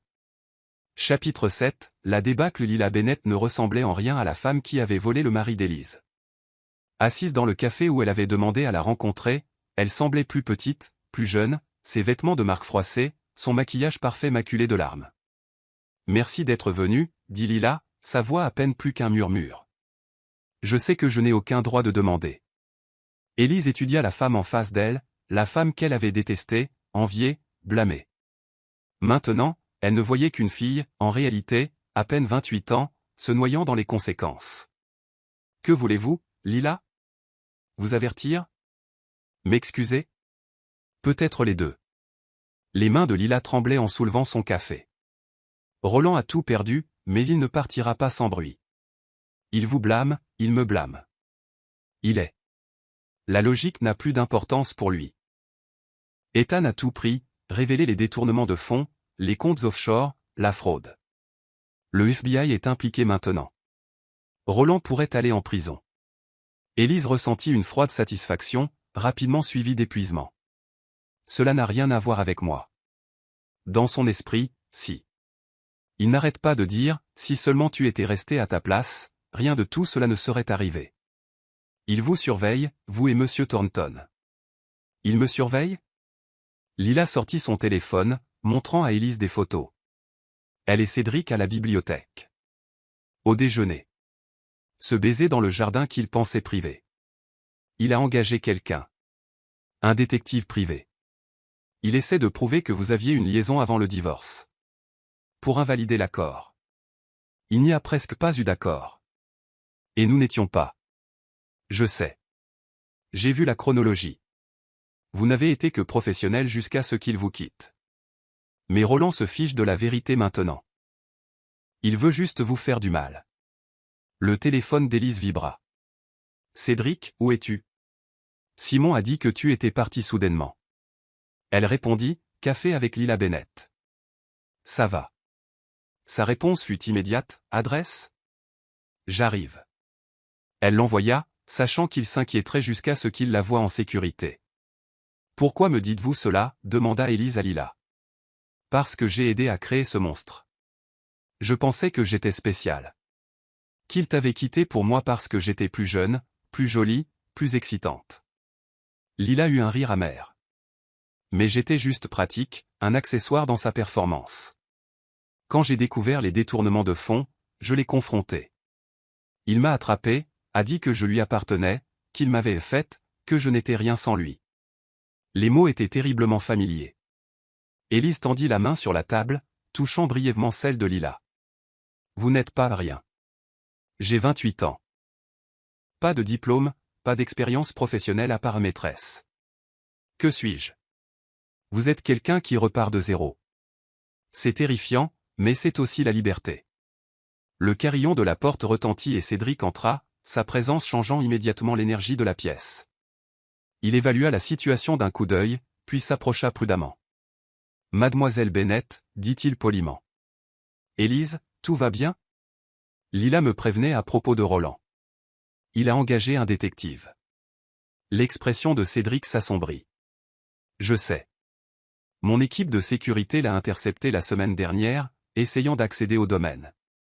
Nous avons géré la situation. Tu étais au courant? Élise se tourna vers lui. Tu le savais et tu ne m'as rien dit. Je ne voulais pas t'inquiéter. Tu commences enfin à te détendre, à sourire à nouveau. Je ne pouvais pas le supporter. Nous avions parlé d'honnêteté. Tu as raison. Je suis désolé. Il se tourna vers Lila. Mademoiselle Bennett, êtes-vous en sécurité? Sait-il où vous logez? Lila secoua la tête. Je suis dans un hôtel sous mon nom de jeune fille, mais je n'ai presque plus d'argent. Il a gelé les comptes avant que je ne puisse. Je vais demander à Simon d'arranger quelque chose, dit simplement Cédric. Un endroit sûr, un avocat, tout ce dont vous avez besoin. Pourquoi m'aideriez-vous? Parce que vous essayez de faire ce qui est juste maintenant. C'est ce qui compte. Élise le regarda prendre les choses en main, passer des appels, organiser la protection et le soutien de la femme qui avait aidé à détruire son mariage. C'était lui. Quelqu'un qui réparait les choses, qui protégeait les gens, qui ne pouvait voir la souffrance sans essayer de la soulager. Plus tard, après que Lila ait été escortée en toute sécurité vers un hôtel sécurisé, Élise et Cédric s'assirent en silence dans sa voiture. « Tu es en colère, dit-il. Je suis confuse. Tu continues de me protéger de choses que j'ai besoin de savoir. C'est ce que je suis. Je protège les gens que je. Il s'arrêta. Les gens que tu. Quoi? Les gens que j'aime. Le mot resta suspendu entre eux, prononcé pleinement pour la première fois sans qualificatif ni condition. Tu m'aimes? De tout ce que j'ai. Même les parties brisées. Surtout celle-là. C'est par là qu'entre la lumière. Avant qu'elle ne puisse répondre, son téléphone sonna. Numéro inconnu. Allô? Tu te crois si maligne? La voix de Roland, pâteuse et vicieuse. Jouer la victime pendant que tu écartes les cuisses pour les milliards de Thornton. Roland. Je vais te détruire, vous deux. J'ai des photos, des preuves. Tout le monde saura quelle salope tu es vraiment. Cédric prit le téléphone de sa main tremblante. C'est Cédric Thornton. Si vous contactez à nouveau Élise, si vous l'approchez, si vous ne saurez ce que prononcer son nom, je vous achèverai. Pas financièrement, vous vous en êtes chargé vous-même. Mais je m'assurerai que vous passiez les 20 prochaines années dans une prison fédérale. Sommes-nous clairs? Tu ne peux pas me menacer. Je ne fais pas de menaces. Je fais des promesses. Testez-moi. Il raccrocha, puis appela immédiatement quelqu'un. Simon, activez l'équipe juridique. Ordonnance restrictive complète. Et appelez notre ami au FBI. Je crois que monsieur vient de violer les conditions de sa libération sous caution en passant des appels menaçants. Élise tremblait. Cédric la prit dans ses bras, et elle se laissa faire, se sentant en sécurité malgré tout ce qui s'effondrait autour d'eux. Je te tiens, murmura-t-il contre ses cheveux. Je ne le laisserai plus te faire de mal. Je ne suis pas une demoiselle en détresse qui a besoin d'être sauvée. Non, tu es une reine qui mérite une armée. Cette nuit-là, elle resta au domaine. Pas dans la chambre d'amis, mais pas non plus dans la sienne. Au lieu de cela, ils restèrent assis dans la bibliothèque, parlant jusqu'à l'aube de la déchéance de Roland, de la révélation de Lila, des étranges détours qui les avaient réunis. « Penses-tu que les gens peuvent vraiment changer » demanda-t-elle alors que le lever du soleil peignait la pièce d'or. Je pense que les gens peuvent choisir d'être meilleurs. Chaque jour, ils peuvent choisir. Et toi, que choisis-tu? Toi. Chaque jour, de toutes les manières, je te choisis. Même avec tout ce drame, surtout avec lui, tu vaux la peine qu'on se batte pour toi, Élise Morgan. Son téléphone vibra. Nora, allume les infos. Le gros titre lui noua l'estomac. Le banquier d'affaires Roland est arrêté pour détournement de fonds fédéraux. Les images montraient Roland emmené, menotté. Son image parfaite volait enfin en éclats. Mais ce fut la suite qui lui coupa le souffle. Des photos d'elle et Cédric, prises par le détective. Vendues au tabloïd avec des titres scabreux sur le « nouveau jouet du milliardaire ». Je suis désolé, dit-elle à Cédric. Cela va nuire à ta réputation. Ma réputation? Il rit. Élise, ma réputation est celle d'un homme d'affaires froid et calculateur. Être vu comme un homme amoureux ne peut que m'aider. Ce n'est pas comme ça que je voulais que les gens sachent pour nous. Il n'y a pas de nous. Pas publiquement. Pas encore. Il prit ses mains. C'est nous qui contrôlons notre histoire. Quand tu seras prête, si tu es prête, nous raconterons notre version. Et si je ne suis jamais prête? Alors nous serons le secret le moins bien gardé du monde, et ça m'ira très bien aussi. Ethan Blake appela cet après-midi-là. Je pensais que tu devais savoir. Roland va plaider coupable. 5 à 10 ans, minimum. C'est fini, Élise. Fini. Son mariage. L'empire de Roland. La vie qu'elle avait cru vouloir. Tout était fini. Mais alors qu'elle regardait Cédric, lisant paisiblement à côté d'elle, Hemingway ronronnant sur ses genoux, elle réalisa que les fins n'étaient que des débuts déguisés. « À quoi tu penses » demanda-t-il, remarquant son regard. Que, peut-être, s'effondrer n'est pas toujours une mauvaise chose. Parfois, les choses doivent voler en éclats pour que de meilleures choses puissent s'assembler. C'est ce que nous sommes? De meilleures choses? Nous sommes quelque chose. Quelque chose de bien. Elle y réfléchit. Le chemin compliqué qui les avait réunis, les défis encore à venir, la façon dont son cœur s'emballait quand il souriait. Quelque chose de réel, dit-elle enfin. Et c'est suffisant pour l'instant. Il porta la main d'Élise à ses lèvres, embrassant doucement sa paume. Plus que suffisant. Dehors, le monde tourbillonnait de scandales et de ragots, mais à l'intérieur de la bibliothèque, dans leur sanctuaire de livres et de lumière d'après-midi, Élise sentit les premiers frémissements de quelque chose qu'elle avait cru que Roland avait tué à jamais. La paix. Chapitre 8. La descente. L'appel arriva alors qu'Élise sélectionnait des échantillons de tissu pour les touches finales de la bibliothèque. La voix de Simon était inhabituellement animée. Mademoiselle Morgan, M. Thornton m'a demandé de vous appeler. Il y a eu un développement concernant Monsieur Hay. Son estomac se contracta. Quel genre de développement? Il a tout perdu. Le FBI a saisi tous ses actifs. Mademoiselle Bennett a témoigné contre lui. Il a été libéré sous caution, mais il n'a nulle part où aller. Personne ne prend ses appels. Elle aurait dû se sentir vengée. Au lieu de cela, elle ressentait un vide. Ce soir-là, Cédric la trouva dans la bibliothèque, contemplant l'espace qu'elle avait transformé. Dans 3 semaines, ils organiseraient l'inauguration, un petit rassemblement des amis de sa mère pour célébrer la restauration. « Tu as entendu pour Roland » dit-il. Ce n'était pas une question. Oui. Comment te sens-tu? Comme si je regardais la tragédie de quelqu'un d'autre. C'est un étranger, maintenant. Cédric s'assit à côté d'elle sur le nouveau canapé de lecture, proche mais sans la toucher. Ils avaient été prudents depuis que les photos avaient fait surface, maintenant une distance professionnelle malgré le courant qui passait entre eux. J'ai quelque chose à te demander, dit-il prudemment. Mais j'ai besoin que tu saches que tu peux dire non. Qu'est-ce que c'est? Il sortit une petite boîte en velours. Son cœur s'arrêta. Mais quand il l'ouvrit, ce n'était pas une bague. C'était une clé ancienne. C'est la clé du domaine, expliqua-t-il rapidement, voyant son expression. Non, je ne te demande pas en mariage. Pas encore. Mais je veux que tu aies un endroit qui soit entièrement à toi. L'est. Ça pourrait être ton atelier, ton sanctuaire. Sans attache, sans attente. Cédric. Avant de dire non, viens voir.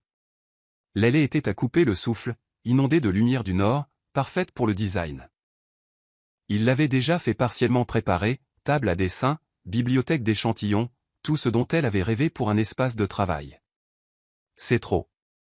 Non. Ce n'est pas assez, mais c'est un début. Un début de quoi? De la vie que je veux construire avec toi. Quand tu seras prête. Si tu es prête. Elle se tourna vers lui, cet homme patient, impossible, qui offrait tout et ne demandait rien. Je ne sais pas comment faire ça.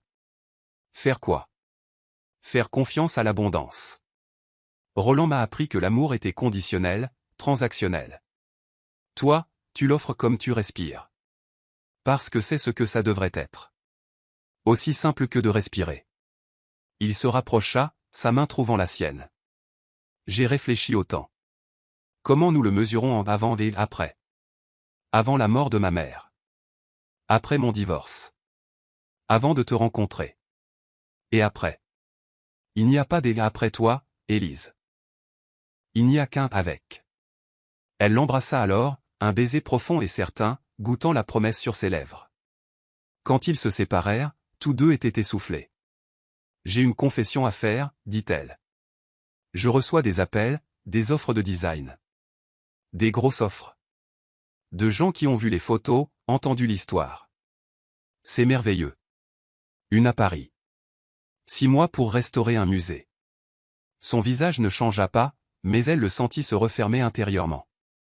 Tu devrais accepter. Juste comme ça? Si c'est ce que tu veux. Et nous? Nous survivrons. La distance n'est rien comparée à ce que nous avons déjà surmonté. Elle étudia son visage, voyant le coup de ses mots. Tu me laisserais partir. Je ne te retiendrai jamais. Ce n'est pas de l'amour, ça. C'est de la possession. Et si je restais? Alors je serais l'homme le plus heureux du monde. Mais seulement si tu restes pour toi, pas pour moi. Son téléphone sonna avant qu'elle ne puisse répondre. Nora. Élise. Tu dois savoir. Roland a appelé mon bureau. Il veut te voir. Quelque chose à propos de tourner la page. Absolument pas, dit Cédric immédiatement. Mais Élise sentit quelque chose bouger dans sa poitrine. En fait. Peut-être que je devrais. Élise. Il est dangereux. Il est brisé. Il y a une différence.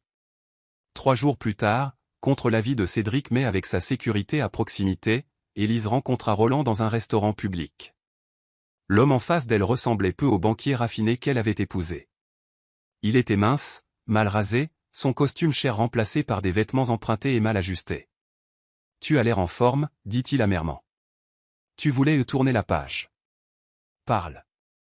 Je t'aimais, tu sais. À ma façon. Ta façon, c'était de la possession, peut-être. Mais c'était réel. Non, Roland. Le véritable amour n'humilie pas, il ne diminue pas.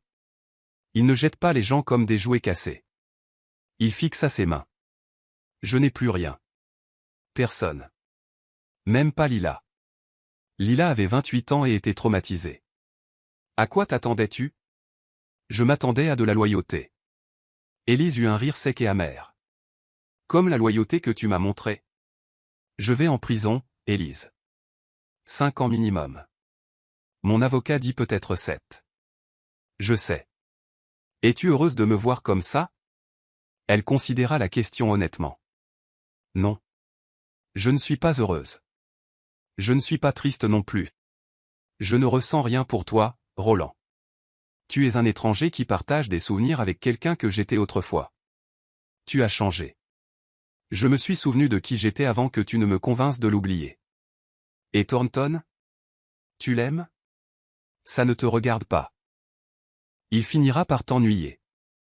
Toute cette politesse de vieille fortune, cette distance prudente. Il vaut 1000 fois mieux que toi. C'est moi qui t'ai faite. Non. Elle se leva, enfilant son manteau. Tu m'as presque détruite. Il y a une différence. Alors qu'elle s'éloignait, Roland cria, j'ai encore les photos de nous. Notre mariage, nos voyages. Garde-les, dit-elle sans se retourner. Il faut bien que quelqu'un se souvienne de la femme qui est morte en essayant d'être digne de toi. Je préfère celle qui a survécu en partant. Dehors, Cédric attendait près de sa voiture, exactement comme elle l'avait su. C'était comment? Nécessaire. Et maintenant? Maintenant, je suis libre. Ce soir-là, ils travaillèrent côte à côte dans la bibliothèque, préparant l'inauguration. Madame Lynn apporta du thé, Simon s'occupait de la logistique, et Hemingway supervisait depuis son perchoir sur le manteau de cheminée restauré. Je ne prends pas le poste à Paris, dit soudain Élise. La main de Cédric s'immobilisa sur le livre qu'il rangeait. Pourquoi? Parce que j'ai réalisé quelque chose quand j'ai vu Roland aujourd'hui. J'ai passé 7 ans à courir après l'idée du succès de quelqu'un d'autre. Je ne veux pas passer les 7 prochaines à fuir mon propre bonheur. Et ton bonheur est ici? Ce travail, cet endroit. Elle se rapprocha de lui. Toi. Élise. Je t'aime. Les mots sortirent, sûrs et forts. J'aime tes terribles récitations de poésie et ton incapacité à organiser quoi que ce soit, et la façon dont tu me regardes comme si j'étais faite de lumière d'étoiles. Je t'aime, et ça me terrifie. Mais je le choisis quand même. Il la prit dans ses bras, la serrant comme si elle pouvait disparaître. Dis-le encore. Je t'aime, Cédric Thornton. J'ai attendu toute ma vie d'entendre ça. Toute ta vie? Mes 47 années entières ont mené à ce moment. C'est mathématiquement improbable. C'est le destin. Ils furent interrompus par Simon qui s'éclaircissait la gorge. Monsieur, mademoiselle Morgan. Il y a quelque chose que vous devriez voir. Les nouvelles passaient sur sa tablette. Le banquier d'affaires Roland est condamné à 7 ans de prison fédérale. Mais ce fut l'intrigue secondaire qui les figea tous les deux. Dans un dernier acte de dépit, il a vendu toute leur collection de photos personnelles à un tabloïd. Je suis désolé, dit Simon. Nous avons essayé de l'arrêter, mais... Ça n'a pas d'importance, dit Élise, s'étonnant elle-même de le penser. Ce sont des photos d'une femme morte et de l'homme qui l'a tuée. Laissez-les publier des fantômes. Le lendemain matin, les tabloïds publièrent l'histoire. D'épouse trophée à bien-aimé du milliardaire, le parcours d'Élise Morgan. Mais il s'était trompé. Elle n'était, à personne. Elle s'appartenait. L'inauguration de la bibliothèque avait lieu dans 3 jours. Les invitations avaient été envoyées. Les traiteurs réservés. Ce serait leur première apparition publique ensemble. Si elle choisissait que ce le soit. « Es-tu prête ?» demanda Cédric ce soir-là, alors qu'il finalisait les préparatifs de la fête. Pour tout ce qui vient après. Elle regarda autour d'elle la bibliothèque transformée. Chaleureuse là où elle avait été froide. Vivante là où elle avait été statique. C'était elle qui avait fait ça. Elle avait pris quelque chose de cassé et l'avait rendu beau à nouveau. Tout comme elle le faisait avec elle-même. « Je suis prête, dit-elle. Et elle le pensait. En prison, Roland lirait le compte-rendu de l'inauguration dans une page mondaine vieille d'une semaine. Il verrait des photos de son ex-femme, radieuse en vert émeraude, debout à côté de Cédric Thornton alors qu'il dévoilait la bibliothèque restaurée de Crestmore. Il remarquerait son éclat, la façon dont Cédric la regardait, comment la pièce elle-même semblait célébrer sa vision. Et pour la première fois, il comprendrait ce qu'il avait perdu. Pas une possession ou un trophée, mais une femme dont il avait tenté d'éteindre la lumière, pour la voir ensuite briller encore plus fort sans lui. La descente était complète. Pas la sienne. Elle s'était élevée. La sienne à lui. Chapitre 9, la préparation. Le matin de l'inauguration de la bibliothèque arriva, vif et lumineux, la lumière filtrant à travers les fenêtres restaurées comme une bénédiction. Élise se tenait au centre de l'espace transformé, vérifiant chaque détail pour la 100e fois. Les murs vert sauge complétaient parfaitement les boiseries d'origine. Les nouveaux coins lecture invitaient à la contemplation. La collection, soigneusement sélectionnée et réorganisée, semblait respirer une nouvelle vie. Tu as vérifié cette étagère 4 fois, observa Cédric depuis l'embrasure de la porte, un café à la main. Elle n'a pas bougé. J'ai besoin que tout soit parfait. Ça l'est déjà. Les amis de ta mère viennent. Des gens de la haute société qui m'ont connu comme la femme de Roland. Ils chercheront des défauts. La preuve que je n'ai pas ma place ici. Il s'approcha d'elle, posa son café pour prendre ses mains. Ils verront une designer de talent qui a transformé un mausolée en sanctuaire. Et s'ils ne peuvent pas voir ça, ils n'en valent pas la peine. Madame Lynn apparut avec sa tablette. Mademoiselle Morgan. La section hostile du Times a appelé. Ils veulent photographier la bibliothèque pour leur numéro sur le design. Dites leur nom, dit Cédric immédiatement. C'est privé. En fait, dit lentement Élise, dites-leur oui. Mais seulement la pièce, pas nous. Tu es sûr? Je veux que mon travail parle de lui-même. Laissez-les voir ce que je peux faire. Simon arriva avec une crise. Le traiteur avait apporté la mauvaise couleur de linge de table. Puis le fleuriste appela pour un substitut au gardénia. De petits incendies qu'Élise éteignit avec une confiance croissante. Tu es différente, observa Nora, arrivée tôt pour aider. Tu assumes ton pouvoir. Je me souviens de qui j'étais avant d'avoir oublié. Et qui est-ce? Élise regarda autour d'elle dans la bibliothèque. Cédric dirigeant le personnel, Madame Lynn s'affairant avec les arrangements floraux, Hemingway supervisant depuis son perchoir favori. Quelqu'un qui a sa place ici. Pas à cause de lui, mais à cause de moi. Nora lui serra la main. Il était temps. Vivian Brox arriva ensuite, élégante comme toujours. Chérie. L'espace est magnifique. Éléanore serait folle de joie. Tu crois? J'en suis certaine. Elle parlait de toi, tu sais, avant de mourir. Elle disait que tu avais le don de voir ce que les espaces voulaient devenir. D'autres arrivées précoces, Jasper Klein, l'avocat et ami de Cédric, ou Ilolan Carter de la galerie, même Clara Hudson, la première cliente d'Élise après le divorce. Les vautours viendront aussi, avertit doucement Vivian. Ceux qui se nourrissent de ragots. Es-tu prête?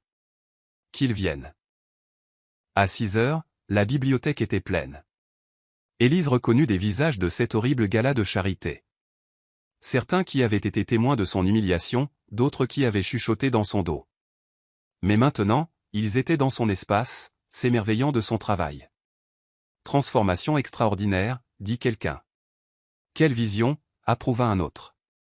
Éléanore aurait adoré ça. Cédric la trouva lors d'un moment calme, l'attirant dans un coin. Tu rayonnes. C'est de la terreur, déguisée en confiance. C'est la beauté qui se reconnaît elle-même. Ça n'a même aucun sens. Rien dans notre histoire n'a de sens. Mais nous voilà. Simon apparut avec un murmure urgent. Monsieur. Il y a un problème. Quelqu'un est là qui n'était pas invité. Ils se retournèrent pour voir Ethan Blake à l'entrée. L'ancien associé de Roland, celui qui avait exposé ses crimes. Je m'en occupe, dit Cédric, mais Élise l'arrêta. Non. Moi. Elle s'approcha d'Ethan d'un pas mesuré. Consciente des regards qui la suivaient. Monsieur Blake. Vous n'étiez pas sur la liste des invités. Je sais. Je suis désolé. J'avais besoin de vous voir. Il avait l'air épuisé, hanté. Je voulais m'excuser. J'ai su ce qu'était Roland pendant des années et je n'ai rien dit. J'étais complice de la façon dont il vous traitait. Pourquoi parler maintenant? Parce que Lila est venue me voir, désespérée et terrifiée, et j'ai vu ce qu'il était vraiment. Ce que j'avais cautionné. Il sortit une enveloppe. Ce sont des documents que vous devriez avoir. La preuve que vous avez contribué à son succès bien plus qu'il ne l'a jamais reconnu. Si jamais vous en avez besoin pour votre réputation. Je ne construis pas ma réputation sur ces échecs. Non. Vous la construisez sur ceci. Il désigna la bibliothèque. C'est magnifique. Vous êtes magnifique. Il ne vous a jamais mérité. Je sais. La simple confiance dans sa réponse sembla briser quelque chose en lui. Je suis désolé pour tout. Je vous pardonne. Juste comme ça? Garder de la colère ne fait que m'empoisonner. Vous avez été un lâche, monsieur Blake.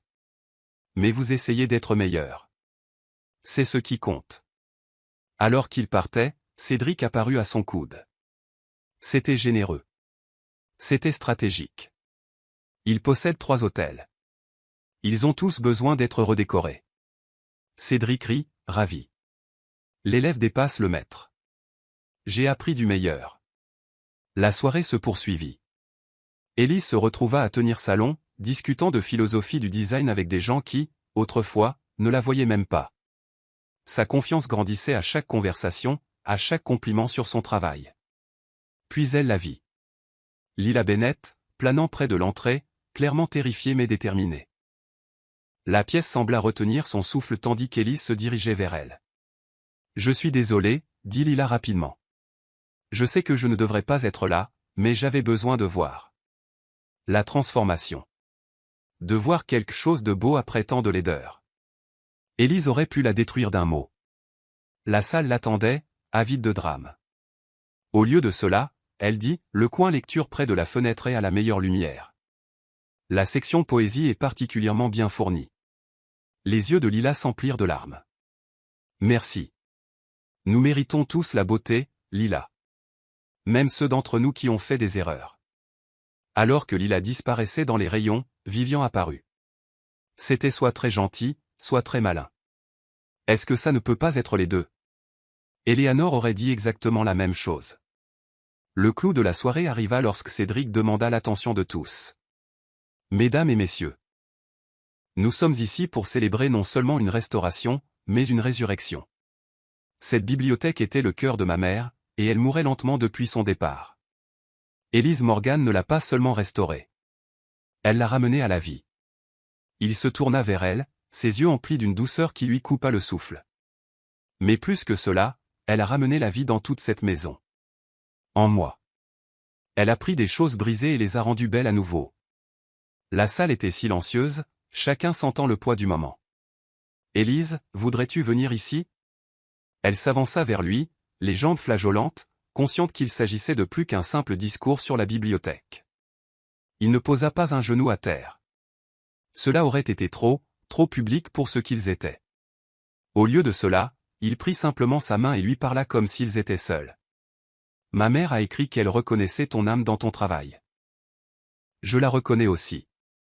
Dans chaque choix, chaque couleur, chaque livre soigneusement placé. Tu ne te contentes pas de concevoir des espaces. Tu les guéris. Tu guéris les gens. Cédric. Je ne fais pas ma demande, dit-il rapidement, provoquant quelques rires dans l'assemblée. Pas encore. Mais je déclare, devant tous ces témoins, que je t'aime. Que j'ai l'intention de t'aimer aussi longtemps que tu me le permettras. Que tu n'as pas seulement transformé cette bibliothèque, mais mon monde entier. La salle éclata en applaudissements, mais Élise les entendit à peine. Elle était perdue dans les yeux de Cédric, dans la promesse qu'il contenait. « Tu ne peux pas dire des choses comme ça en public, murmura-t-elle. Je peux les dire n'importe où. Je t'aime en public et en privé, dans le silence et le chaos, dans la joie et la peine. Tu es impossible. Je suis à toi. » Elle l'embrassa alors, sans se soucier du public ou des photos qui feraient sûrement surface. Qu'il voie.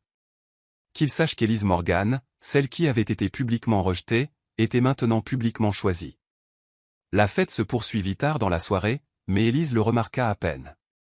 Elle était enveloppée dans une bulle de joie, naviguant avec grâce dans les conversations, mais toujours consciente de Cédric à proximité, sa présence comme une ancre.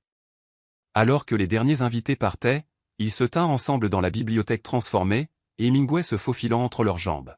« C'était parfait, » dit Cédric. « Presque. Qu'est-ce qui manquait ?» Elle sortit son téléphone, lui montrant un email. « C'est arrivé pendant la fête. Le musée d'art moderne veut que je réaménage leur salle de lecture. Élise, c'est incroyable. Ils veulent l'annoncer à leur gala le mois prochain. En tant que leur designer vedette. Le même gala où Roland a annoncé notre divorce. Oui. Il la serra contre lui. Tu n'as rien à prouver à personne. Je ne prouve rien. Je revendique ma place. Celle que j'ai méritée, pas celle que j'ai obtenue par mariage. Alors nous irons ensemble. Si tu es prête pour ça. Je suis prête depuis le moment où tu as renversé du vin sur mes livres. C'était Hemingway.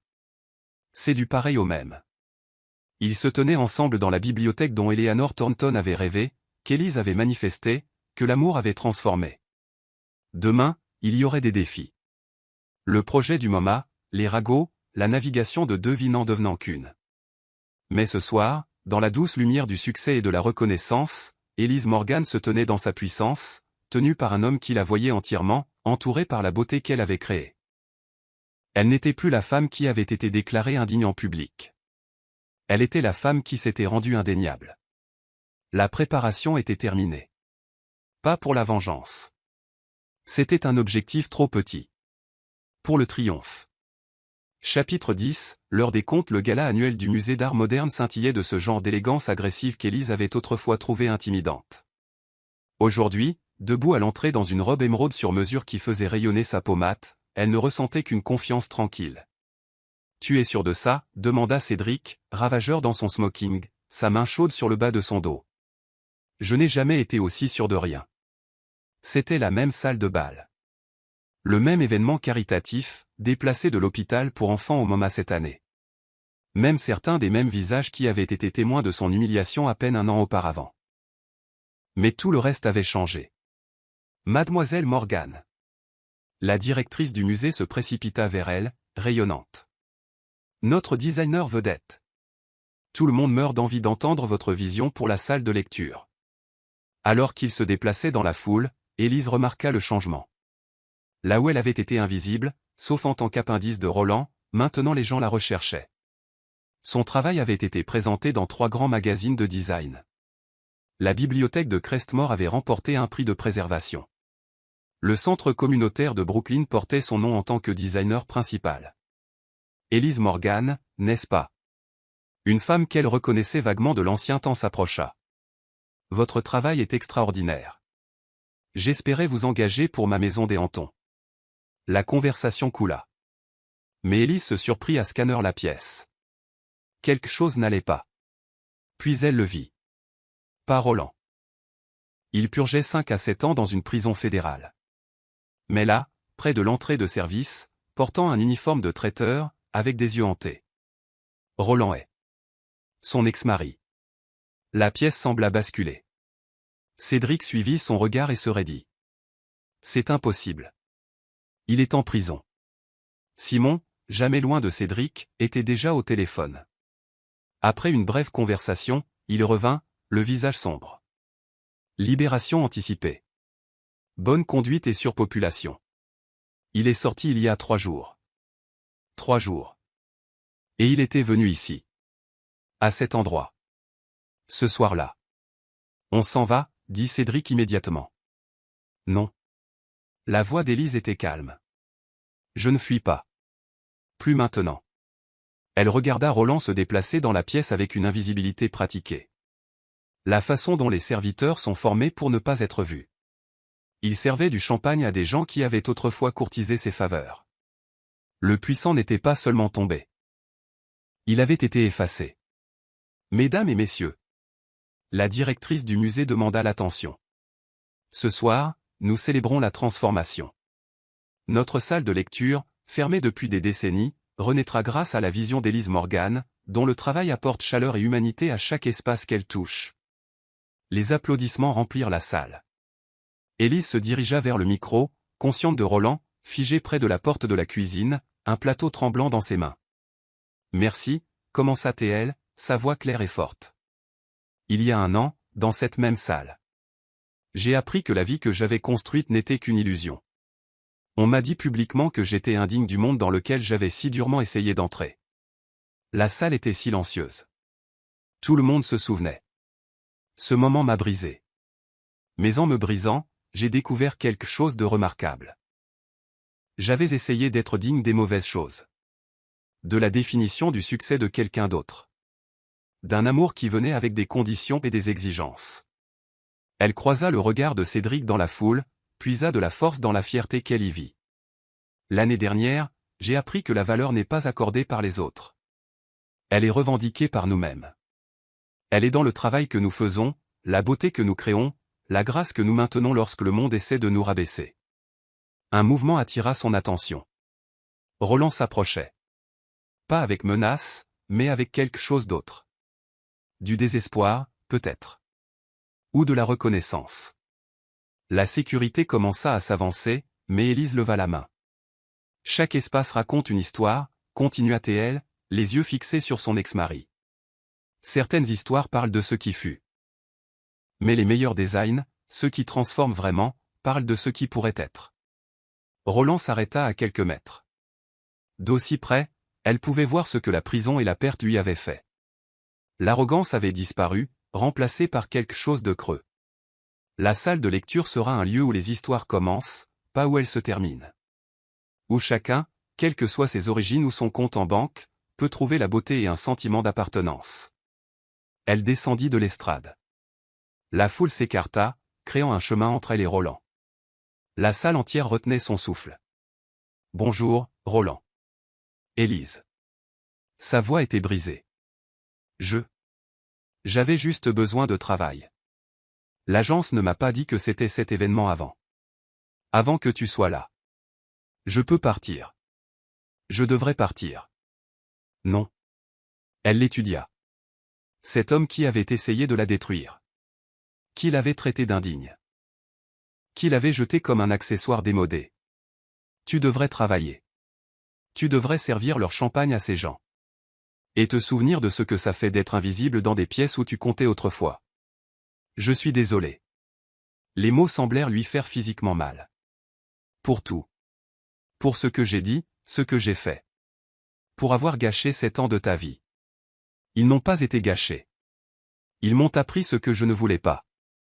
Pour que je puisse reconnaître ce que je voulais. Cédric apparut à ses côtés, protecteur mais non possessif. Est-ce que tout va bien? Oui. Elle toucha brièvement sa main. Roland était sur le point de partir. Il a du travail.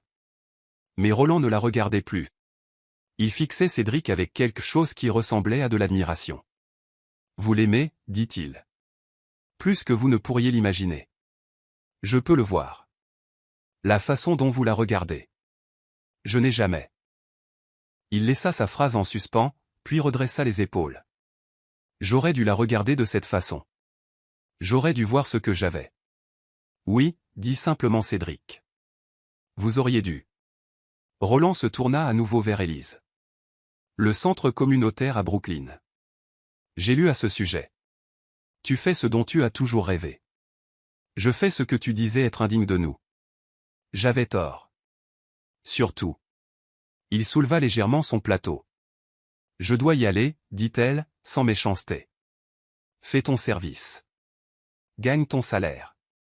Construis quelque chose à partir de rien. C'est ce que j'ai fait. Alors qu'il s'éloignait, disparaissant à nouveau dans son rôle invisible, Élise sentit quelque chose se relâcher dans sa poitrine. Pas le pardon. Il ne l'avait pas mérité. Pas la satisfaction. Sa souffrance ne lui apportait aucune joie. La résolution. « Tu es sûr que ça va ?» demanda doucement Cédric. « Je suis parfaite. » Et elle l'était. Alors que la soirée se poursuivait, qu'elle discutait de sa vision pour la salle de lecture, qu'elle acceptait félicitations et commandes, elle continuait d'apercevoir Roland servant des boissons, débarrassant des assiettes, traversé du regard par des gens qui avaient autrefois craint son influence. « Tu aurais pu le détruire complètement », murmura Vivian Brox à un moment donné. « Un mot de toi, et il aurait été jeté dehors. Pourquoi gaspillerais-je des mots pour quelqu'un qui n'existe plus dans mon monde ?» Vers minuit, alors que le gala touchait à sa fin, Élise se retrouva sur la même terrasse où, il y a une éternité, elle s'était enfuie pour cacher ses larmes. Cette fois, elle se tenait droite, une coupe de champagne à la main, Cédric à ses côtés. « Regarde » dit-il en montrant le ciel. « Des étoiles à Manhattan. » Parfois, si on sait comment regarder, on peut voir la lumière même dans les endroits les plus sombres. C'est soit profond, soit terrible. Les deux. Je suis constamment les deux. Elle rit, se penchant contre lui. Je t'aime. Toujours ? Encore plus. Même après ce soir ? Surtout après ce soir. Tu m'as laissé gérer à ma façon. Tu n'as pas essayé de me sauver ou de te battre pour moi. Tu t'es tenu à mes côtés. Toujours. Simon apparut avec leur manteau. La voiture est prête quand vous le souhaitez. Alors qu'il se préparait à partir, Élise vit Roland une dernière fois. Il ramassait des verres, les épaules courbées par l'épuisement. Pendant un instant, leurs regards se croisèrent à travers la pièce. Elle ne sourit pas. Ne hocha pas la tête. Ne lui accorda aucune reconnaissance. Elle se détourna simplement, prenant le bras de Cédric, marchant vers son avenir. Mais alors qu'il passait près de la zone de service, elle entendit son nom. Élise. Elle s'arrêta mais ne se retourna pas. « Tu as toujours été digne » dit doucement Roland. « C'est moi qui ne l'étais pas », elle continua de marcher sans répondre. Il n'y avait plus rien à dire. Dans la voiture, Cédric sortit une petite boîte. « J'allais attendre, mais... » « Si c'est une bague, ce n'est pas, ouvre. » À l'intérieur se trouvait une boussole ancienne, son cadran gravé d'une citation, elle ne cherchait pas un chevalier. Elle cherchait une épée. « Je ne comprends pas, tu n'as jamais eu besoin d'être sauvé. Tu avais besoin de quelqu'un pour se tenir à tes côtés pendant que tu te sauvais toi-même. Je veux être cette personne, Élise. Aussi longtemps que tu me le permettras. Cédric Thornton, es-tu en train de me demander en mariage sans me demander en mariage? Je propose un partenariat. Un vrai. Où nous nous choisissons tous les deux chaque jour. Sans autre condition que l'honnêteté, la croissance et l'amour. L'amour est la fondation, pas la décoration. Elle l'embrassa alors, un baiser profond et sûr, goûtant la promesse et la possibilité. Oui, dit-elle contre ses lèvres. Oui à quoi? À tout. Au partenariat, à la croissance, au choix mutuel. À construire quelque chose de beau. Est-ce un oui au mariage? Demande-moi correctement et tu verras. Il rit, la serrant contre lui. Élise Morgan, gardienne de son propre nom, transformatrice d'espace, guérisseuse de choses brisées. Veux-tu m'épouser? Oui. Mais pas tout de suite. Quand? Quand la salle de lecture sera terminée. Quand je me serai prouvé à moi-même que je ne cours pas vers toi pour échapper à quelque chose, mais que je te choisis, parce que tu es mon foyer. Je peux attendre. Même si ça prend des années. Surtout dans ce cas. Les meilleures transformations prennent du temps. 6 mois plus tard, la salle de lecture du MoMA ouvrit ses portes sous des louanges universelles. Le design fut présenté dans le monde entier, cimentant la réputation d'Élise en tant que visionnaire. Le mariage fut intime. Juste la famille et les amis proches, dans la bibliothèque de Crestmore. Entouré de livres, de beauté et du fantôme approbateur d'Eleanor Thornton. Roland est, enchaînant toujours les boulots de traiteur tout en reconstruisant sa vie, verrait l'annonce dans le Times. La photo montrait Élise, radieuse en soie crème, Cédric la regardant comme si elle avait décroché la lune, et Hemingway fièrement positionné entre eux. Il la fixerait longtemps, voyant ce qu'il avait eu et perdu. Ce qu'il avait jeté pour l'illusion de quelque chose de mieux. Puis il plierait soigneusement le journal et irait travailler. Parce que c'est ce qu'on fait quand on a tout perdu. On travaille. On survit.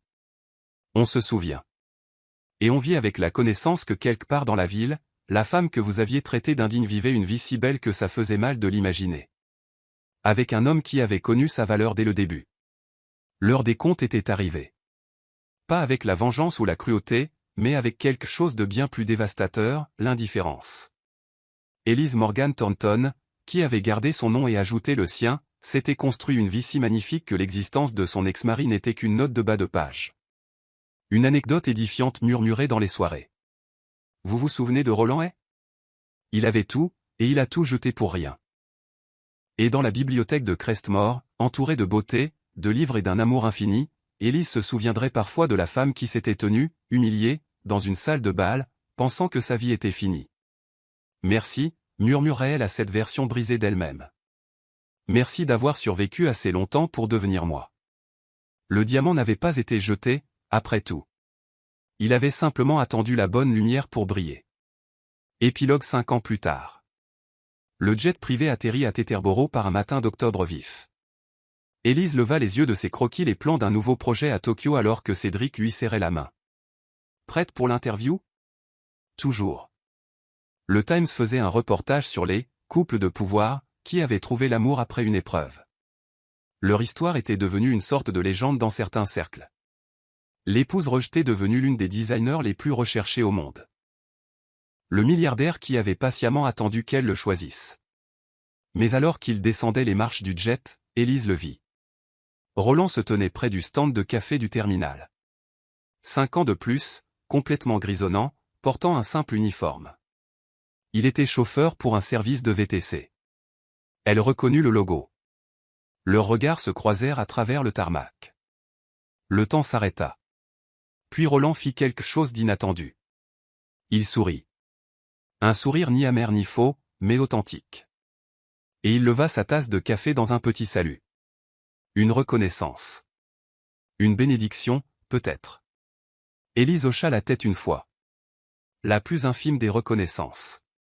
Puis elle continua à marcher, la main dans celle de Cédric, vers la voiture qui les attendait pour les conduire à leur interview. Leur vie. Leur avenir.